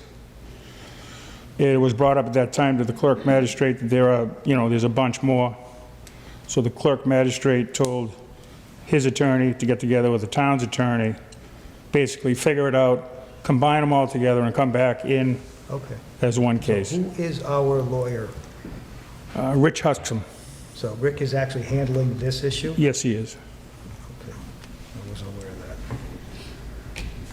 Okay, all right, and then the status of it is there's another, this is still in the clerk magistrate's hands? At this point, yes, we have another hearing on the 27th. And the status is that on the 27th is another hearing with the clerk magistrate? Correct. All right, now, is the property currently in violation of any bylaws? Up until yesterday, if he said he removed the rock hound today, then I was satisfied with everything else that I saw removed. Okay, what was the thing you were talking about, a rock, I didn't... It's an attachment goes on the front of a skid steer machine, basically rakes the loom in place, throws the rocks into the bucket of the machine. Okay, and how is that one piece of equipment outside of the zoning bylaws? Because it's construction equipment, or... It was part of the initial case of storing construction equipment on site. Okay. Anybody on the board have any questions, comments? Hang on, anybody for the building inspector? Yeah, Jim, just, he did say that we were checking the site. The site has been checked, you know, as far as... Oh, yeah, I've been by there, and yeah, I mean, I have a truck, you can sit up high, and you can see down the crest of the driveway. I've taken pictures. Okay. I mean, have I been there? I haven't been there. Whoa. In all fairness, I haven't been there every day. But if I go today, and there's something there, and I go 2 days from now, and there's still stuff there, it's the same difference. It didn't disappear for 2 days, and then reappear. What if you used it on the job, and it was gone for those 2 days? What if he did? It's still there. What if he did? It was gone for He's those still 2 running a It was bit- gone for those 2 days, right? And you cited him for those tickets. Yeah. How do you know it was there? It reappeared, so he's still continuing running a business out of a residential zone. Whether the equipment's there, I mean, now all the equipment's gone, so he can't run a Because business he's out of it. placing his equipment there, he's running it out of his house? Yeah, I've seen his employee leaving his vehicle there and, you know, dropping off the dump truck and going back and forth. Okay, any other questions? No? Okay. If I could, Yeah. come back up. Jim, if you would have a seat, please. And again, let's just try to keep this, Yeah, of course. So, and the letter Jim's referring to, you know, I sent a letter back to him saying, could he clarify, you know, what I'm in violation for? And it was a very veiled, you know, vague letter saying, such as, I'm in violation of 167-7, instead of, you know, could you move your trailer, or there's some stuff over here. 167-7 is very, you know, large, the bylaws. You know, a simple, something that's tangible in a letter would have been very helpful. I've reached out to him numerous times, like through letter, and it was similar. It was just same vague responses. He's referring to equipment being there after August, after the meeting. What equipment is he referring to? Because as you can see, all of those pictures are ticketed days, the beginning of the ticketed days. If there was any equipment on site, I'm sure that you'd be able to see them in those pictures. It's not like I'm just gonna take the equipment off site, take a picture, and then move it right back. I mean, I'm pretty busy. I'm not just gonna sit around and take pictures all day. So, Okay. I mean, if he could answer that question, that would be great, because we've all been trying to figure that out. The lawyers have been trying to figure that out. Like, my lawyer has been trying to call your attorney, his attorney, whoever, and he's been unresponsive today and all previous days. Okay, all right. Anything else? Not at the moment, I don't Okay, think. all right. Do you have a seat? Sure. Next speaker to talk. Thank you. Where this is a Gordon Anders, 244 Elm Street, where this is openly in court, shouldn't this be being held in executive session? I don't think it's necessary. Actually, I didn't even know it was a court case until just now, so that was a bit of a surprise. We're not discussing strategy, we're discussing the issue between the parties, so couldn't have an executive session anyway. Okay, any other questions from the board? Anybody else have anything to add here that might help us with this? So I didn't realize that this had already gone through the administrative process of the ZBA, and I didn't understand that this was actually a court, that there's a filing in the court. Yes. And There's no way that I would let this stand because it's just completely bogus. well, I'm not making I'm not making any absolutely. disparaging remark by that. I just didn't know until you said it. I had no idea. So Yes, we haven't had any answers from anybody. We've had a lot of people out there. Police have been out there involved. Nobody sees the problem. So, Okay. I'm hoping that you three gentlemen can, come to some kind of common sense agreement here this evening. I don't think I can until I at least ask Mr. Huckstrom what's going on. Sure. I don't know if the board agrees with me or not. I'm already going to talk to him about the Morse Brothers tomorrow, so I can ask him what the status of this is. Sure. Honestly, it does sound like something that should be, that we should be able to resolve, it seems to me. The big issue always, of course, being that the property is not outside of some sort of zoning bylaw at this point. I think that's important. So I have one more thing. Can I go up on here? Is that Sure. okay? Yes. Yeah. Okay, so, it's also my understanding so each day that I get a ticket, is he supposed to witness the violation? Is that how it works? That's a good question. I've never come across it before. I believe he is. I believe he's supposed to be there. It says time and date, and there is no time on any of those tickets. Okay. Any of the tickets. Could you ask Mr. Perry? Mr. Perry, were you at my house on Christmas? Wait a minute. See, that's what I'm trying to avoid. Yeah. I think we got the message. Yeah. I get it. I understand completely what your issue is, and I do think... Could you get an answer for that, or? Well, let me talk to the lawyer and find out what's going on with the case, and then we will get back in touch with you as quickly as I can on that. That seems to me the best way to resolve this at this point. Do you guys have any questions for me, like with this? Because I've been in full compliance since, that late August meeting. Okay. And I don't understand, what is going on. Okay. I don't. I think everybody's... But we hear Mr. you. Bruno, can you look at the pictures for a moment? Does that look like a property that is in No, violation of any? It doesn't, but I hear you. I absolutely hear your complaint. I absolutely understand your complaint. I do need a minute, I do need some, to figure out Sure. what's going on that end of it, and try to resolve it as quickly as we can, yes. Okay. So I do hear you. I'm not trying to avoid anything, but I'm not even sure we have any authority to do anything at this point, because if it went through the zoning board already, I don't know what authority the Board of Selectmen has to change some decision of theirs. I don't know that. Maybe we do, but I don't think so. I don't think so, but I'm going to find out. Okay. Okay? All right, thank you. All right, any other questions on this topic? All right, okay. Thank you for coming in and being patient with everything, and we'll try to resolve this as quickly as I can. Or as we can, I should say. I'm not the only one involved here. I'm going to let you guys off the hook. Yeah, sure. Okay. Can I make a quick comment? I'm going to jump out, but I just want to make a quick comment before I walk out. sure, on that? It's not on that topic, it's just a general Oh, comment. yeah, all right, sure. Just again, tell us your name and, Yeah. So it's EJ Bryan from Harvest Lane. Again, thank you again. So I've sat through a lot of this meeting, and I know we have a lot of different committees and yourselves as the board that represent us as a town. And we talked about access to general counsel earlier, right?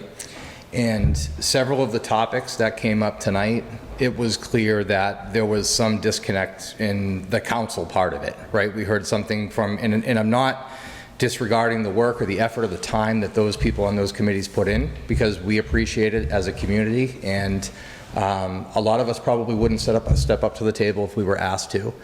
But it does sound as if there is a pretty significant disconnect in the decision-making process and what should be going to legal counsel, what shouldn't be going to legal counsel.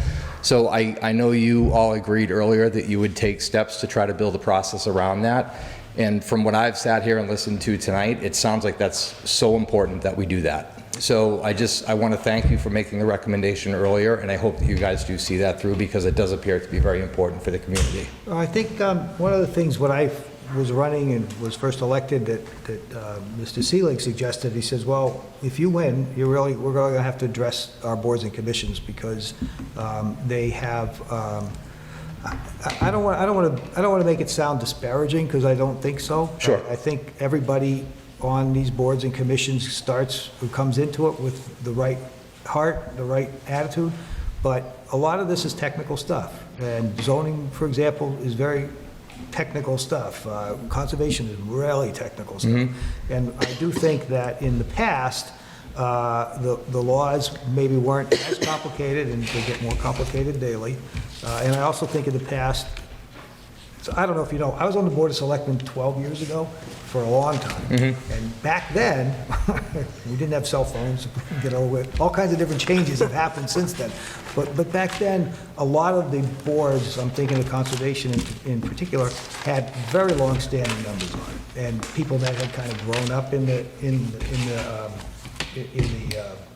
that area. So they were very familiar with procedures. They were very familiar with what they had to do, what was supposed to be done. And I think over the last couple of years, we've just had a lot of changes.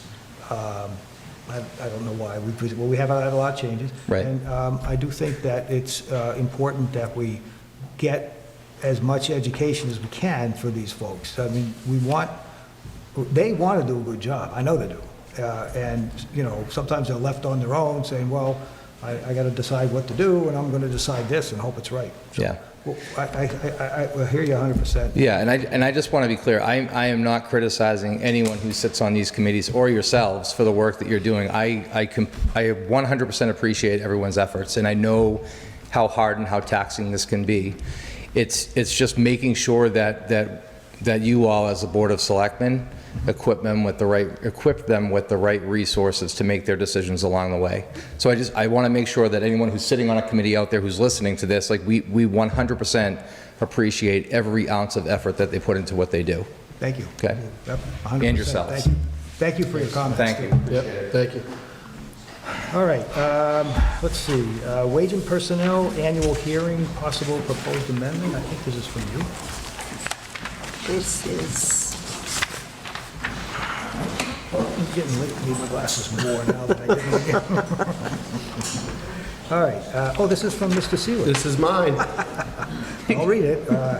Says, to the Finance Committee and Board of Selectmen, from Mr. Seelig, Vice Chairman of the Board of Selectmen, establish and grade the new position of Town Administrator's Assistant.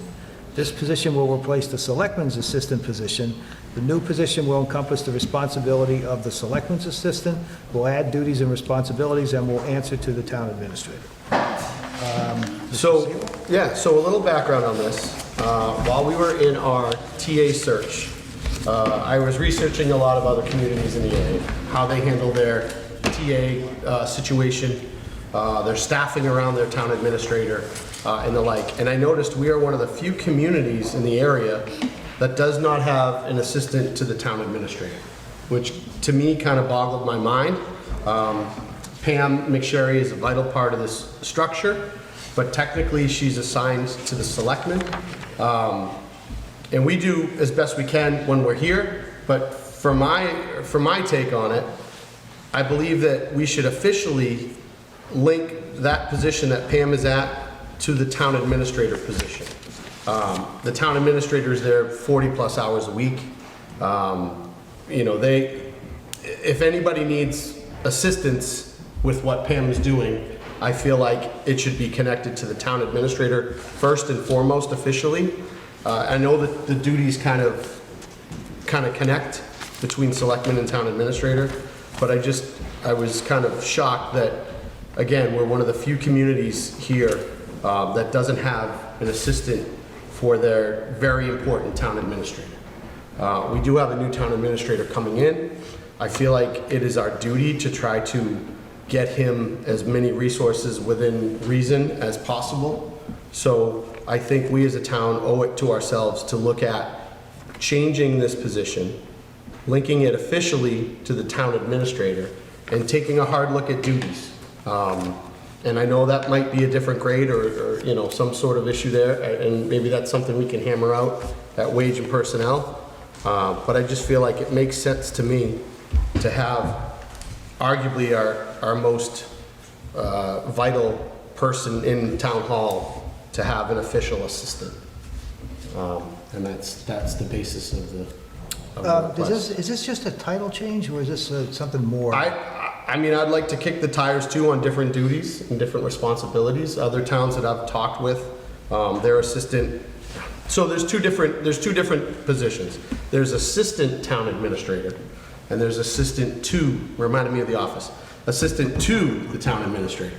I think we would be looking at an assistant to the town administrator, so I don't know necessarily if that would be a big pay grade jump, you know, as far as grading goes. And I will admit that I have to do some more research as to what grade this would be, investigating different duties that the job would entail. But I just wanted to get the board's take on whether we thought this is something that we should consider. The only reason I asked the question, the only issue I have is this truly a wage and personnel issue? Or, because if it's just a title change, it's not. But if it's a... It would be looking at reclassifying it if there are additional duties. Okay. It could possibly be. So we bring it up at the wage and personnel hearing, and then everything gets considered. Okay, I mean, I agree. I can see Yeah. it makes perfect sense to me, so. And again, I feel like her duties do kind of overlap between selectman and town administrator, but I do feel like there needs to be an official connection to that office. You know, So, it's- do we need to do a motion for that? I guess we could. No, actually, Jonathan is just giving you this information. He's Oh, he's can already submit submitted. it Okay, himself, so. okay, all right. Okay, good, thank you then. No worries. Very helpful. All right. All right, my schedule here is kind of a mess, but All I right, think so- there's 3 things left, make Yeah. sure I'm right. 4 things. Pine Street, OUI drink data, Selectmen's Office inventory, and the COA. So here's the inventory. Okay. If you guys can just sign off on that. Yeah, I think it's just the clerk that does. Yeah. Just you. Actually, it just says Board of Selectmen clerk. Send it down. So we're going to Yeah. have the clerk. So he gets to sign it. Mr. Nazarelli, you have a job to do. Is Check that it all on the that? i's and This t's. is the OUI We got a lot of stuff. Okay. drink information. So I've read it Pam both explained to me that is actually a couple years' worth of report. 1 year. And that out of all of that, Halifax, none of the Halifax establishments were named in it, which is a good thing. That's good.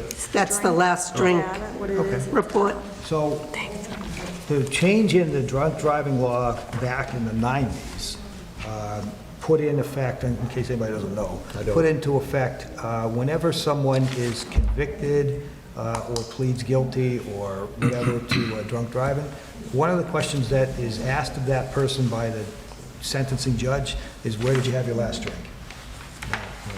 Whether they tell the truth or not, no one checks that. But that is reported to the Alcohol Commission, and they can then say, well, you know, typically it's a Chinese restaurant someplace. You get a lot of these complaints out of that place, and you have to look into it. So I think House was that's what closed this down is for a all while. about. Yes, So a lot of exactly. people are doing a good job. Yep. Good. That's good news. I like to hear it. Yeah. That's good. Sure. Sure. Does that include the liquor stores too? No, Well, Yeah, it's where you would be drinking. yeah, it's the, if you've ever watched, some days you can watch a drunk driving trial, but at the end of it, they, if they're convicted, they'll be asked, where did you have your last drink? And Can't say you I haven't done this in 30 years, but back when I used to do it, typically somebody would say it'd be a private party. But that was all they had to say.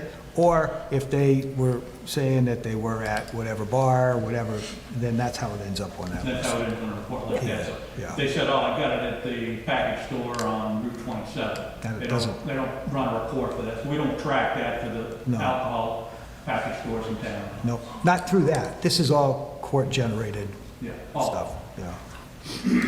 So we have nobody on that from Halifax the last year? Yep. Last couple of years, Last couple. yeah, which is good. I mean, that means, I don't know if we've had any drunk driving arrests from one of these places, but at least they haven't said, that's where I got my last drink.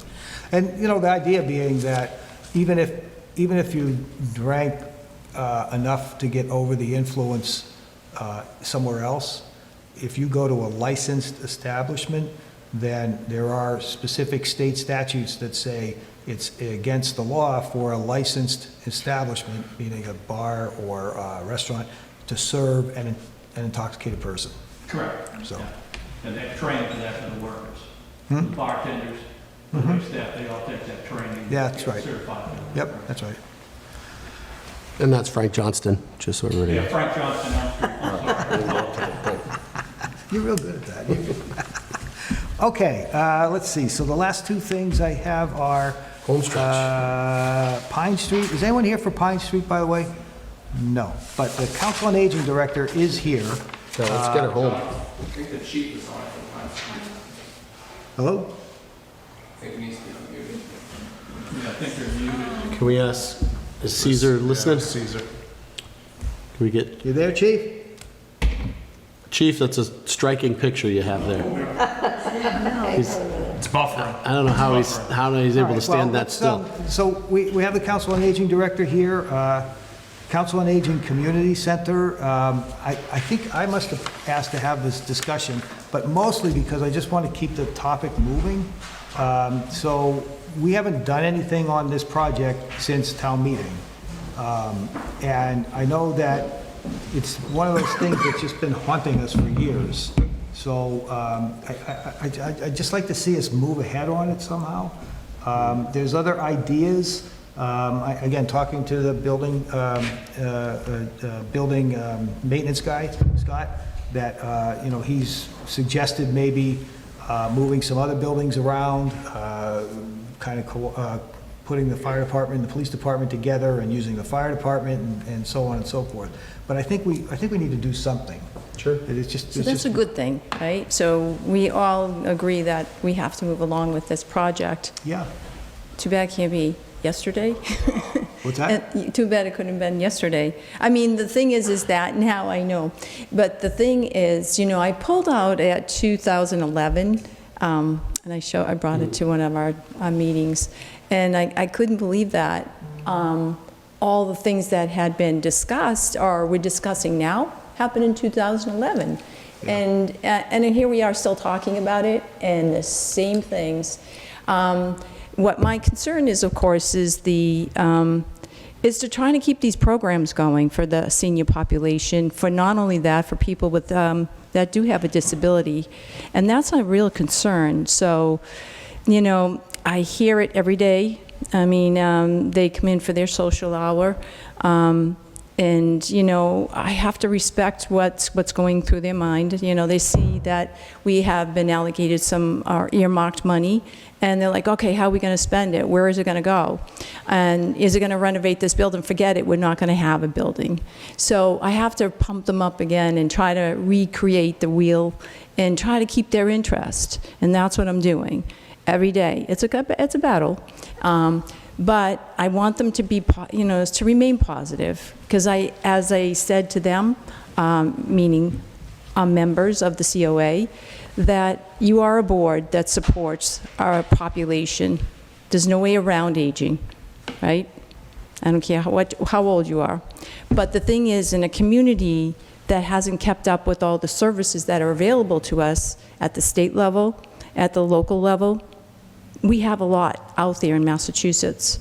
And if we bring them to the town of Halifax and utilize all these resources, it's going to save us money in the end. So let's start it. And I know that this board and the previous board too did realize that.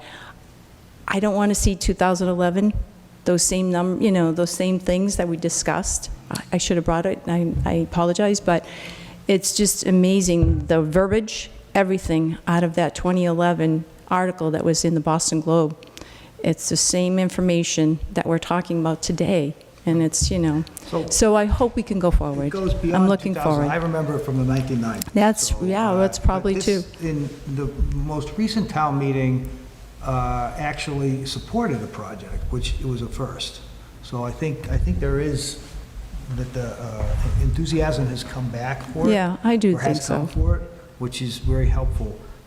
But we need to come to some resolution. So why don't we, and again, this guy, he better be good. I mean, I'll knock on any door. I will. I'll go to anyone. I would like our, put it on his agenda, our town administrator, to try to coordinate this, a little bit and get I appreciate the ball rolling. There is, sorry to cut you off, John. There is a committee, I believe, isn't there? We have a Building Facilities Needs Committee. Okay. Building and Facilities Needs Committee, who has been working on the project of moving the Council on Aging to the Halifax Museum, and then the museum into Pope's Tavern. That was the project that was supported at town meeting.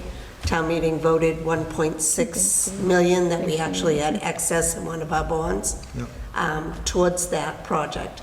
The problem is, again, promises from architects, we can do it for 2 million, we can do it for 1.6. And then the project comes back estimated at $4 million. So we are trying to, the Building and Facilities Needs Committee has been trying to work with the architect on reducing the cost of that renovation. What can we do to reduce the cost? So who's on that committee now? It's actually... It's a very large committee. Well, actually, we have, do you want me to name them all? So we have Scott Materna. But Scott Materna is one. And Jason Viveros was actually... was on, but now it would be... He was running, basically, Jason with a lot of... was Yeah, so he took a lot of the initiative. We met, when did we meet? About... Oh, it was wild. Like We didn't 3 or meet 4 weeks ago? It was before Christmas. Before Christmas. Yeah, it We was met a before while. Christmas. And Jim is on it as well. The architect was going back to work on plans, on trying to make this a more affordable project. We talked about meeting again, and I don't remember.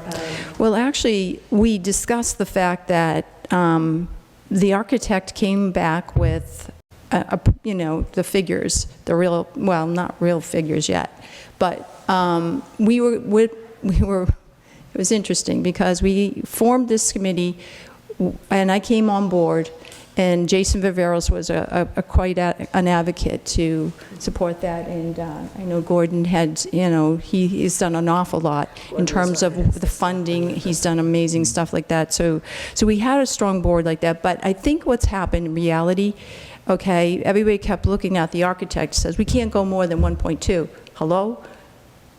Today's standards, 1.2 was not going to hold.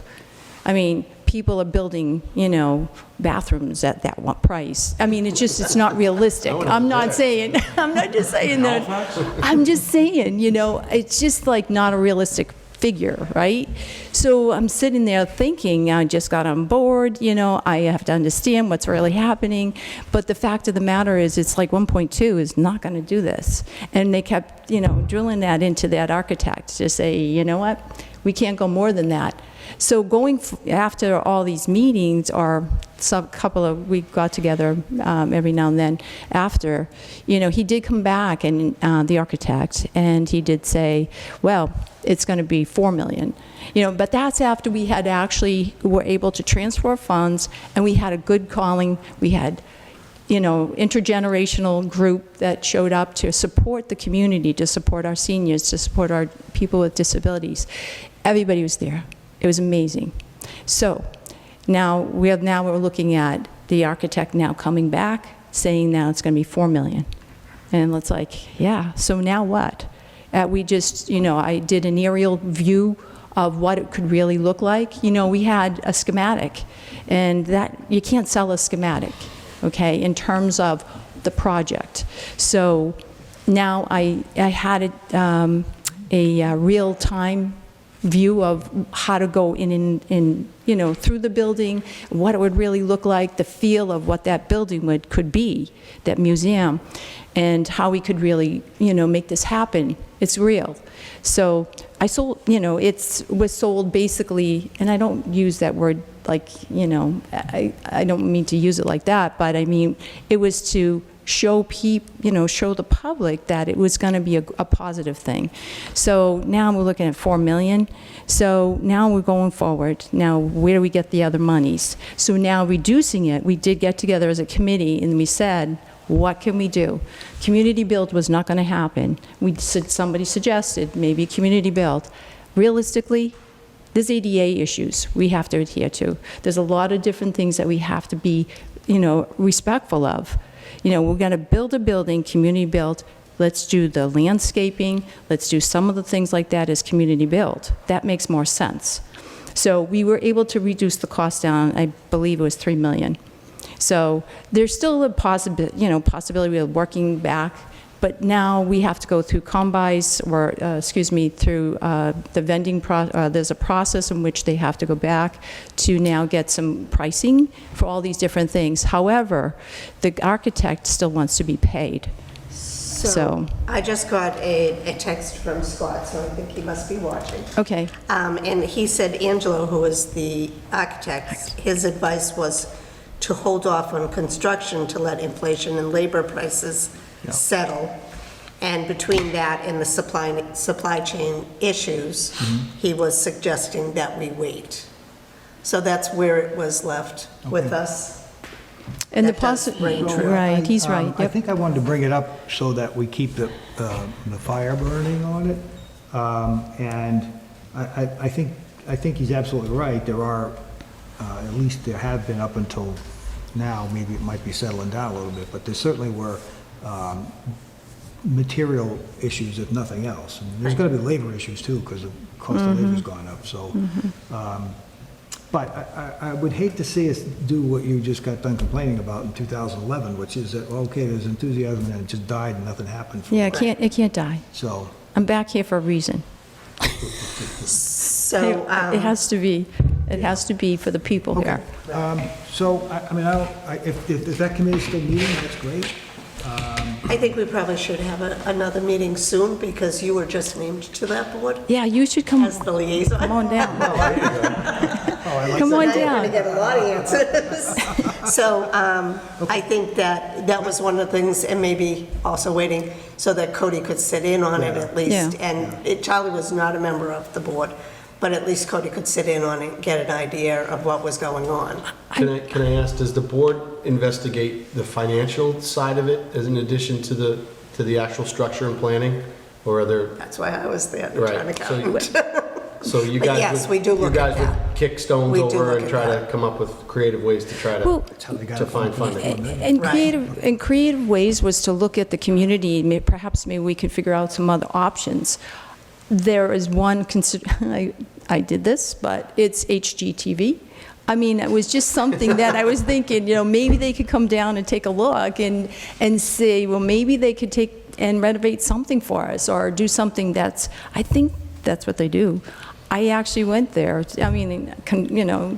contacted them, so I'm just waiting to hear. But I just wanted to see what they would offer to maybe potentially, I don't know if we have to go through that process through the state for, to have those we might have to do that. I don't know for sure. Unfortunately, we do have to follow Yeah. procurement laws, and prevailing wage is what Yeah. kills us on most projects. Is that a, But there's, frequently there's grants. I wonder. Other types of things that we should be looking at, which I'm Right. sure nobody currently involved, all people at this table have enough time to do that. right, But it's a process, again, but, one of the reasons we hired Cody was because he has a lot of experience with that. So yeah. hopefully he'll be able to I'm help looking us forward with to it. that. Yep. Okay. So if there's That's any what I wanted to donations do. I out just there, wanted would to take make them. sure we know what we're doing, so. Gordon? Yep, thank you. Thank you. Gordon Andrews, 244 Elm. I was just an idea to have the whole Board of Selectmen and Cody go to that buildings facilities need meeting. Last year, we took a tour of all the buildings. I think that's important for the board to do, to go see an inventory of what you guys actually have and what you're in charge of with Cody, and go back to that meeting and talk about the outside ideas that we've talked about for the past 2 years. There's been a lot of thought process on what we can do for the Council on Aging. We're going to do that anyway. He's going to take a look at town hall space, so it's all related in a way, so. And the other thing with that plan was there was a grand scheme for long-term planning that was brought up at that meeting as well, not just Council on Aging, but the town as a whole. So that would be something for the That has Board of been, Selectmen to talk about as well. An issue that we've dealt with for so long, capital planning, long-term planning, and it's a difficult to make it work, but it's not a bad idea, so. Okay. But he did say he was good at capital planning, Cody, too. No, so- we're gonna. He did. We're We're gonna check, we're gonna test that resume out. We're gonna find out if he's good at telling the truth. Yeah. Yeah. He's gonna look at that pile and go, oh my Yeah, goodness. I know. Okay, all right, so that takes care of So that. Pine Street and see. Anything, so Pine Street, is the chief in on this one? Chief, can you unmute yourself? Or? There he is. Hello? He's probably Thank you. We didn't realize you were there, otherwise we'd have probably put you on a little bit earlier, so. Okay, so, That's the word on you. okay, so the issue here is, we had a complaint from a resident on Pine Street, I think the intersection of Pine and Plymouth Street, thank you, Route 106. I asked the chief and the highway surveyor in our interim between meetings what was happening. We got responses from both of them. The highway surveyor indicating that he has recently installed new traffic control stop signs with flashing lights and everything. And Chief, what do you want to suggest that we do, if anything, about the complaints on the traffic there? Well, just to follow up on the email that I sent you, Yep. and with Steve as well, we have those flashing stop signs that were put in towards the end of last year as a result of the number of crashes we had at that intersection. Steve put in signs east and west on Plymouth Street indicating intersection, approaching the intersection. And then some other type of signage there. So we have pretty much, as far as signage-wise, done pretty much all that we can do there. I don't believe, and Steve can correct me if I'm wrong, that the state would even entertain putting a traffic light there. The problem occurs is that it's the traffic on Pine Street, the flashing stop signs, and people sit there and then they want to play chicken with the traffic coming down 106, and which leads to serious accidents, a couple of rollovers and stuff like that. I have implemented some directed patrols this beginning of last week to do some active enforcement there when time permits. We've had the officers there on a couple of occasions throughout their shifts to run radar and also stop sign violations, but obviously we can't be there 24/7, and it's difficult to correct, people's behavior when it comes to driving. I mean, we can only enforce it to a certain level. I mean, we're never gonna change their driving habits if people are intent on trying to cross an intersection with a, car coming out at 45 miles an hour, and, having a split second to cross an intersection, it's gonna cause an accident. That's about it on that side. I mean, we're gonna continue the enforcement, but from a law enforcement perspective, there's not really much we can do there. I know eventually if the Pine Street Bridge gets going with its repairs, that might solve the problem for a little bit. But other than that, I'm open to suggestions. Okay. Can we, and I don't know, Chief, I don't know if this is a question for Steve, but can we look into like a dangerous intersection sign? Just to put at that place, just to kind of drive the point home that you really have, I agree, it's one of the toughest spots in town to drive. So a sign that says dangerous intersection, is that something that Steve, you think could do? Yeah, I think that's the third sign that Steve has already installed. I could be wrong. But again,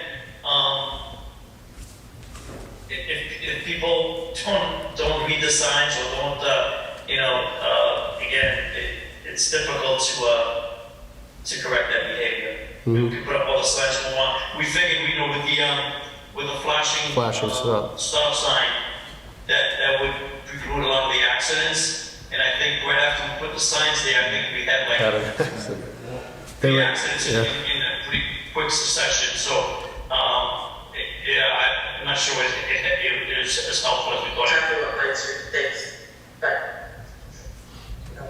Sure, yeah. Who's that?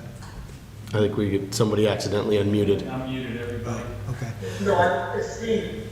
Oh, it's Steve. Oh, hey, Steve, how are you? All right. How are you, Mr. J.R. Hay?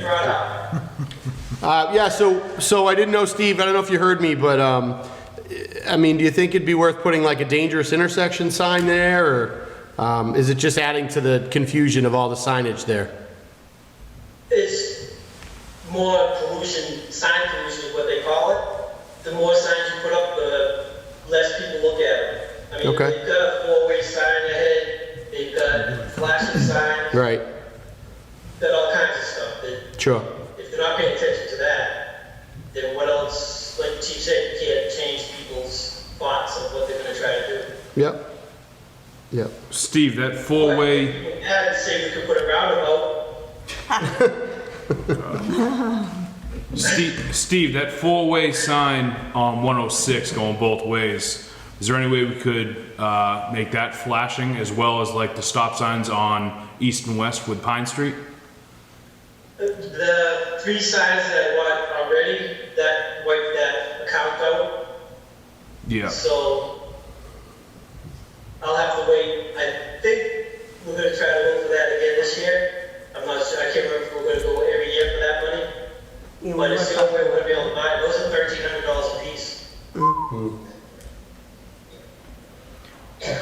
Okay. I think part of the issue here, the bigger issue is just the volume of traffic, especially on 106.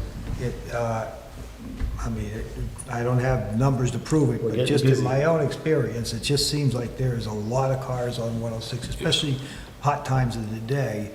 And I don't know what we can do about that. That's a whole... I live off of 106, and I'll sit 5 to 10 minutes trying to get out of my street. Yep. So we have access to Old Colony Planning Council, who can do traffic studies for us, usually for nothing. They can look at the intersection and see if they have any suggestions on, they were looking at the whole 106 corridor. I know that they were looking at like West Bridgewater, trying to make some changes in that area. I don't know if you know, up near Crystal's Kitchen, they made some changes in the lights there. So we could contact Old Colony Planning Council, ask them to look at this area specifically for us. Chief, do you remember that when they did do a traffic study for us, they had some problem areas in In town, I think he's muted. oh, yeah, because you Can we unmute the chief? I'm not, yeah. Yeah. I appreciate that. I'm unmuting me. Old Colony is scheduled to do another, traffic study in 23 this upcoming year. Good. The last one that they did the, like Sandy mentioned, the entire 106 corridor, all the way from the Bridgewaters, all the way through Halifax. Right. They made some recommendations. Obviously, you know, it's a funding issue, but I know that the three areas of concern at the time was the school zone at the Halifax Elementary School, then towards the downtown area with all the traffic lights. They were talking about changing the sequence at the Walmart Stop and Shop and at 58, but they, you know, I guess they scheduled these traffic studies, you know, for a few years. So I think the next one that they're scheduled to do is 2023, which is this year. But obviously, if we reach out to them with a specific intersection in mind, they'll come down and do a traffic study. As far as the number of vehicles, we have a traffic counter on our radar trailer, so I can give the board numbers, because we've done enforcement there on 106 in that area, which was also part of the whole deal with elevated routes. I'm sorry, Farm and Soul. Right. All the permitting, they actually paid for two of the traffic monitors, you know, some traffic enforcement signs on either side of their business. That was part of one of the requirements that we asked the business to come to put forward to assist us with that issue with traffic on 106. So we can reach out to Army to do a study there on the intersection, but I don't know if Nadja was talking about a four-way stop sign at the intersection. I don't think that they Yeah. would approve it just because it would cause even more of a traffic congestion on 106. Right. I think the only solution would be the runabout. yeah. Okay. What happens if we put tolls on either end of 106? Can you do that? That works too. Yeah. That would solve a bunch of problems. We could fix the roads, we could slow down the traffic. Well, I'll have to research it. What do you think? There you go. Easy passes. There you go. We can pay our legal bills. All right. Maybe, do we have, Sandy, I'm sorry. That's all right. Do we have a representative from the board that's on the Old Colony? I believe it's me. Yeah, I believe that's Jonathan. That's me. Oh, good. I can reach out to OCPC. Yeah, that'd be great, John. Maybe kind of get some dates on when they're gonna Sure. do that study, or they start that study. That would be good. Might be helpful. I can do that. Okay, so I'm going to make a suggestion. This issue comes up because we got a letter, and so I would like to write back to those folks, indicate to them that we, Scott has his hand up. oh, Scott? Hello? Scott Materna. Scott? There you go. Oh. Yes, hello. Hi. Oh, that's not Scott Materna. You're not Scott. Scott Carlson. That's Scott Carlson. Hi, Scott. Yes. Oh, I'm sorry. Can you hear me? We Sure. can hear you, go ahead. Yeah, go for it. Okay. I'm pulled back like an hour ago. But I just wanted, with everything tonight, I completely appreciate everything you guys do. Volunteer or paid and elected, I really do. I want to put my 2 cents in with people that are on the board. Are they elected? Are they appointed? And do we do a query and a background check for people that have, are they anything out there, arrest warrants or anything else? That's all I want to say.